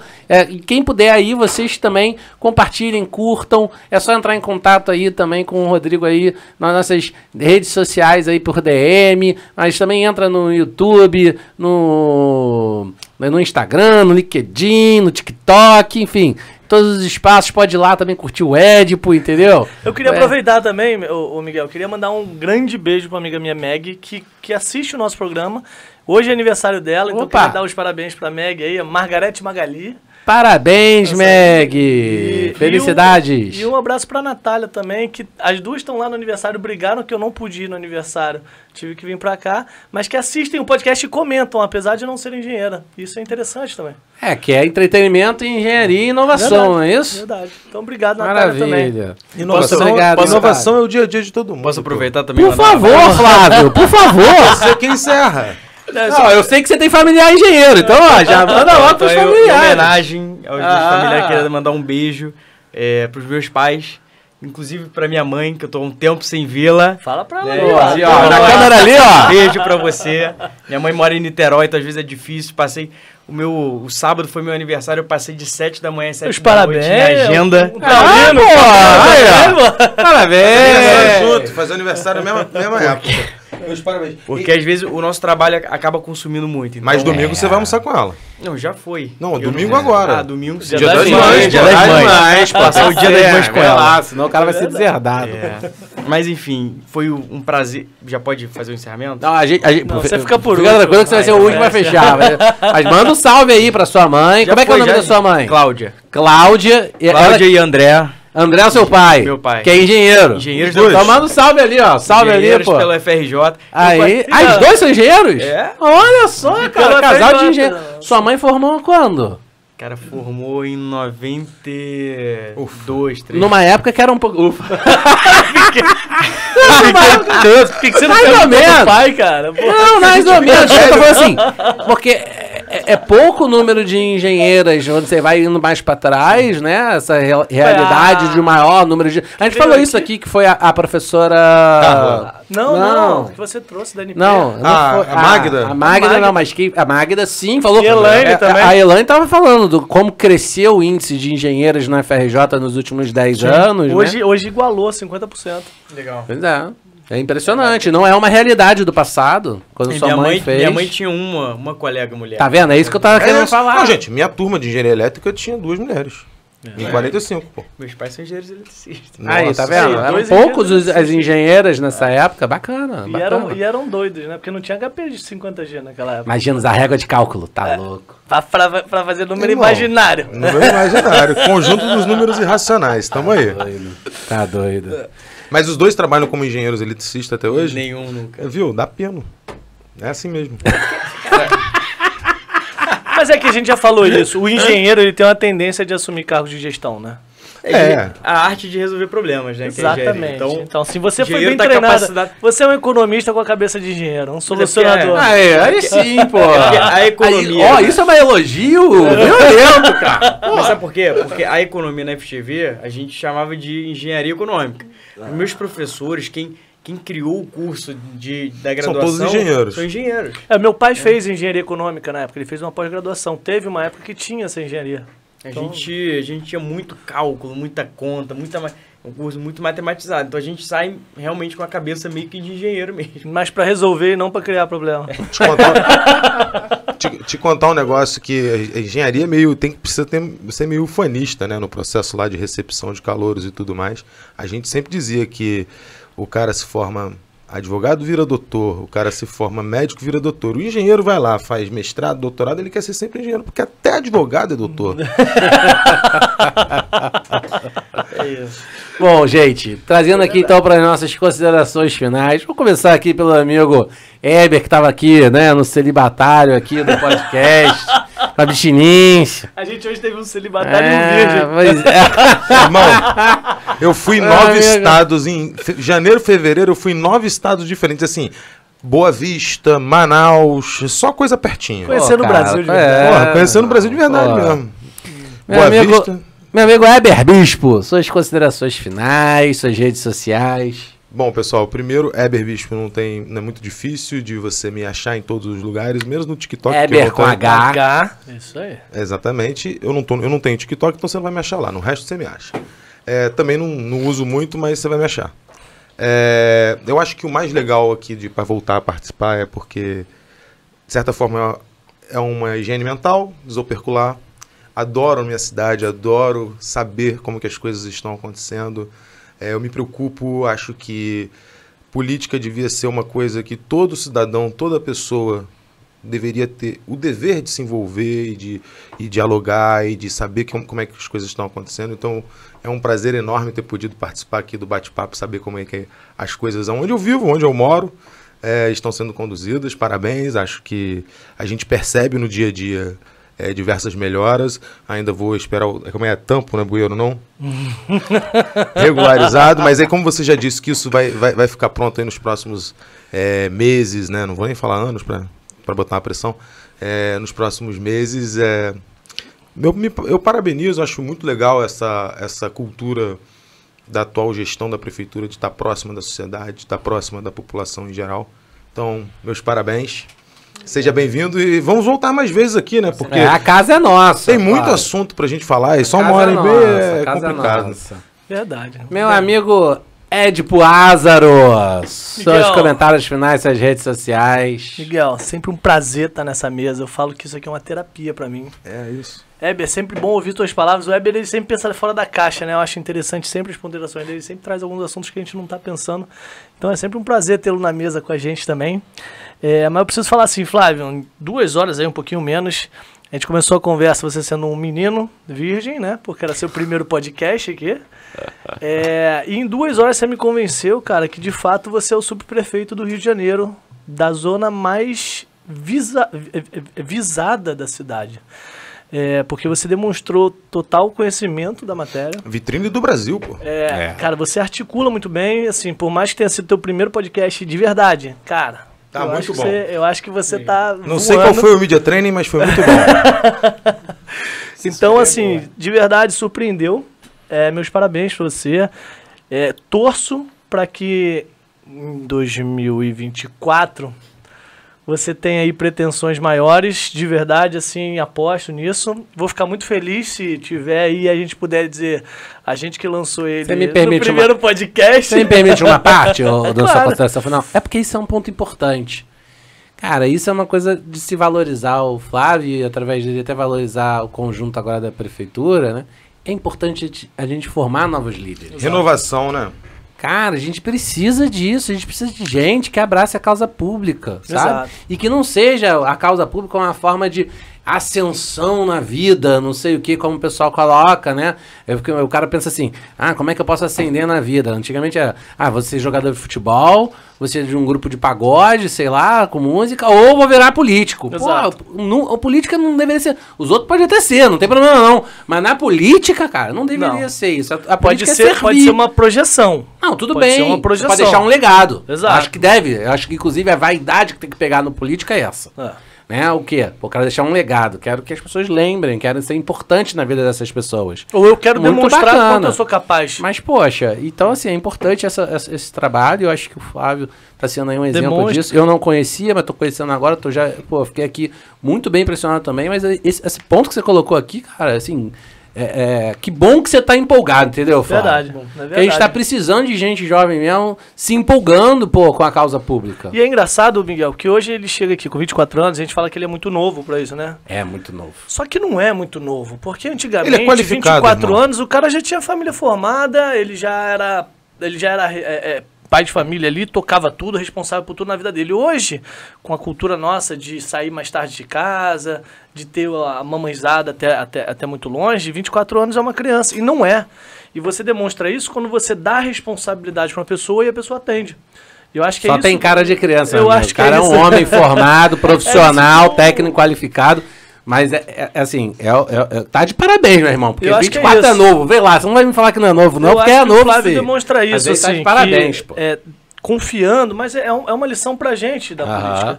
Na minha equipe que eu trabalho, eu trago gente sempre que está se formando, porque eu vejo essa energia e eu vejo o senso de responsabilidade com a coletividade.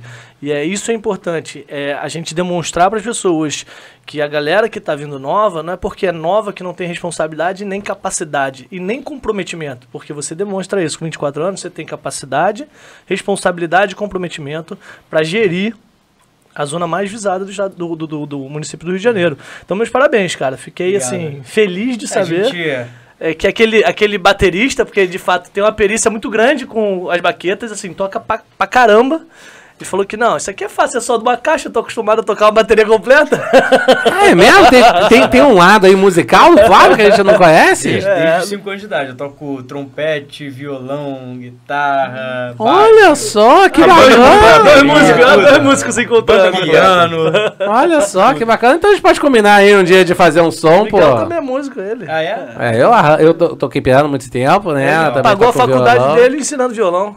Não, mentira. Isso aí é mentira. Faculdade era pública. Não, na faculdade eu sempre trabalhei dando aula de matemática. Mas música nunca foi ganhar pão, não. Apesar do meu primeiro dinheiro na vida foi até com instrumento musical, foi tocando num casamento. Achei que você tivesse vendido um violão. Seria genial. Meu pai me deu e eu vendi. Mas é isso, cara. É Assim, isso. fico feliz que você aceitou o convite aqui de participar. Fiz questão de estar nessa reunião, nessa mesa, o Miguel sabe. Pedi pro Vanderlei que viria pra cá. Eu falei, Vanderlei, eu queria estar na mesa com o Flávio, queria conhecer essa história, queria estar presente. Ele... Pô, tu barrou o hacker da NASA? Muito bom. Tu vê ele brigando lá? Muito bom. Não, assim, conversei com ele de boa. Porque eu queria olhar, assim, o seu lado, tinha conhecido você na rua, queria ver como que era o seu lado profissional e fiquei feliz, cara, de fato.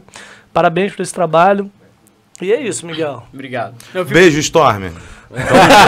Queremos você aqui também, Storm. Poxa. Minhas redes sociais, Édipo Ázaro, D de dado I, P de Pedro O, A-Z-A-R-O, todas elas, assim, não vão ser muitos que você vão encontrar, então... Bom, Flávio, também encerrando aqui, né? Já fiz as minhas considerações um pouco aí dentro do Édipo. Parabéns, cara. Dentro de mim, cara? Dentro da sua fala, né? Vê lá, Édipo. Pô, Não essa cabe altura mais do campeonato, isso, A quinta gente. série aqui, mano. Essa altura do campeonato, né? Cara, parabéns mesmo, assim. Eu fiquei encantado aqui com a conversa que a gente teve. Foi o que o Édipo brincou, né? Assim, pô, o cara joga, mas com tanta responsabilidade. E é uma responsabilidade gigantesca. Vamos falar, né? Você falou, eu sou o prefeito da Zona Sul do Rio de Janeiro. Se a gente pegar só número, né? Você bem colocou aí 700, 900 mil, não me lembro agora. 750 mil. Com a Rocinha? 700 mil pessoas, cara. São Não poucos os não municípios. É um condomínio que ele é síndico, São não. poucos os municípios no Brasil que tem uma população Pô, como tem mais essa, habitante que entendeu? Roraima, parceiro. Pô, aqui no estado do Rio vão ser poucos os municípios que Eu vão acho que passar são disso, 5. Eu acho né? que só até Niterói. Então, você tá aí como prefeito, é um desafio gigantesco, né? E parabéns por estar conseguindo, cara. Seguir em frente, ter a confiança de um prefeito que aí já, com certeza, né? Ratificado, confirmado, né? Sobre Tava as certo, urnas. ratificado. Testado, confirmado pela população, porque terceiro mandato, né? Então, assim, realmente, o cara que conhece muito da cidade, como você bem colocou, e de gestão pública, e ele confiou em você e confia em você sobre gerir uma área como essa. Então, parabéns aí, a gente aqui só tem para elogiá-lo sobre esse ponto e dizer que aqui o Inova Rio é um espaço aberto, é um espaço que a gente sempre quer dialogar, né, essas questões da gestão, da inovação, das questões das engenharias, como a gente muito aqui falou, dentro do espaço público e das empresas, que a gente também está falando sobre empresa. Enfim, é sempre uma alegria a gente poder estar aqui trocando essa ideia, né? Então, aproveita aí, né, para você também fazer suas considerações finais, passar suas redes sociais, quem quiser te seguir, né? Aí você também responde Instagram, assim, automático, que nem o Eduardo. Tem que responder aí, cara, tem que responder. Twitter, O DM lá e tal. Tá solteiro, tá casado. A gente já pode também usar aqui como Tinder. Já manda logo um dedilhado de um violão, de um piano, Debussy no piano, faz um corte. A gente faz um collab lá de você tocando Debussy se você quiser. Não tem problema não. Aproveita aí então esse momento aí também para você mandar aí seu recadinho final e a galera poder te acompanhar nas redes. Eu mesmo já vou aqui adicionar, se tiver LinkedIn, enfim, aonde você estiver aí, pra gente poder acompanhar o seu trabalho. Parabéns, cara, parabéns. Obrigado mesmo, pessoal, pelo convite. Acho que ambientes como esse são bons pra gente explicar para as pessoas como é que funciona o nosso trabalho. E é um trabalho que eu nem gosto de chamar de trabalho porque eu tenho tanto prazer em todo dia acordar para ir trabalhar que pra mim, às vezes eu chego 10 horas da noite, 11 horas da noite e eu tô com aquela disposição que eu falo, cara, e eu moro com a minha irmã, né, em Botafogo, e às vezes minha irmã, porra, eu odeio tanto meu trabalho, eu fico contando as horas pra sair, e eu falo, o meu é o contrário, eu nem sei que horas eu entro, que horas eu saio, às vezes, no dia seguinte eu vou pensar, eu falo, cara, eu tô de 6 da manhã até meia-noite na rua trabalhando, que a gente não percebe, mas isso mostra o quão prazeroso é servir a população. E quando vocês estavam falando de aspirações que as pessoas pensam em fazer, em ser jogador, em ser músico, eu sempre gostei muito de agradar o outro. Eu sempre senti muito prazer em ver a pessoa feliz, de fazer algo que pudesse descolar um sorriso de uma pessoa. Então, eu acho que para mim, o meu objetivo de vida sempre foi pautado nisso, em fazer, enfim, ter ações que pudessem arrancar um sorriso da pessoa que tivesse sido impactada por mim, e hoje é o que mais me motiva, né, no nosso trabalho. Minhas redes sociais, eu estou presente no LinkedIn, Twitter, Facebook, Instagram. Eu uso mais o Instagram, na verdade, 90% do que eu divulgo, que eu uso é o Instagram, flaviovale.rio. O LinkedIn eu às vezes uso para coisas mais acadêmicas, ou quando a gente precisa também contratar, eu geralmente anuncio no meu LinkedIn. Eu segui a regra do regulamento aqui do negócio. Eu botei no modo avião. Vocês não botaram, não? Eu botei no modo avião, mas por acaso existe a tecnologia Wi-Fi. Não tem problema, não. Wi-Fi pode, só interfere o sinal do... Tá, desculpa, continua. Da telefonia. Pô, o cara cortou pra isso, cara. Vamos lá, Flávio. Começa de novo. Faz Como é que é aí a história? Vai lá. Depois vocês dão um corte aí. Mas eu uso mais, enfim, o Instagram para divulgar, para responder as pessoas, para comentar, acompanhar. Enfim, eu também queria aproveitar, né, esse final para poder divulgar um pouco de um projeto que a gente começou no mês passado, chamado Corredores de Excelência. O que a gente percebeu? A gente percebeu que existem alguns locais, né, nos bairros que concentram um número considerável de demandas, né, no 746, demandas, enfim, nos nossos canais de comunicação e de serviços diferentes. Então, por exemplo, existe um trecho da rua Aires Saldanha, né, que a gente tinha só em 2 quarteirões mais de 100 solicitações diferentes. Tapa-buraco, reposição de placa, poda, lavagem da rua, conserto de pedra portuguesa. E esse nosso projeto Corredores de Excelência é pegar logradouros como esse caso, né, ou seja, trechos, seja 1 ou 2 quarteirões, e fazer um mutirão de serviços da prefeitura. Então, nessa quarta, a gente planeja, né, toda semana, toda quarta-feira, fazer em um logradouro. Já fizemos em 2, Copacabana, Botafogo. O próximo é o Leme. Então, a gente pega 2 quarteirões da Gustavo Sampaio e sai oferecendo mais de 20 serviços da prefeitura diferentes. O famoso Leme de Noronha. Leme de Noronha. Qual é o nosso objetivo ao fazer isso?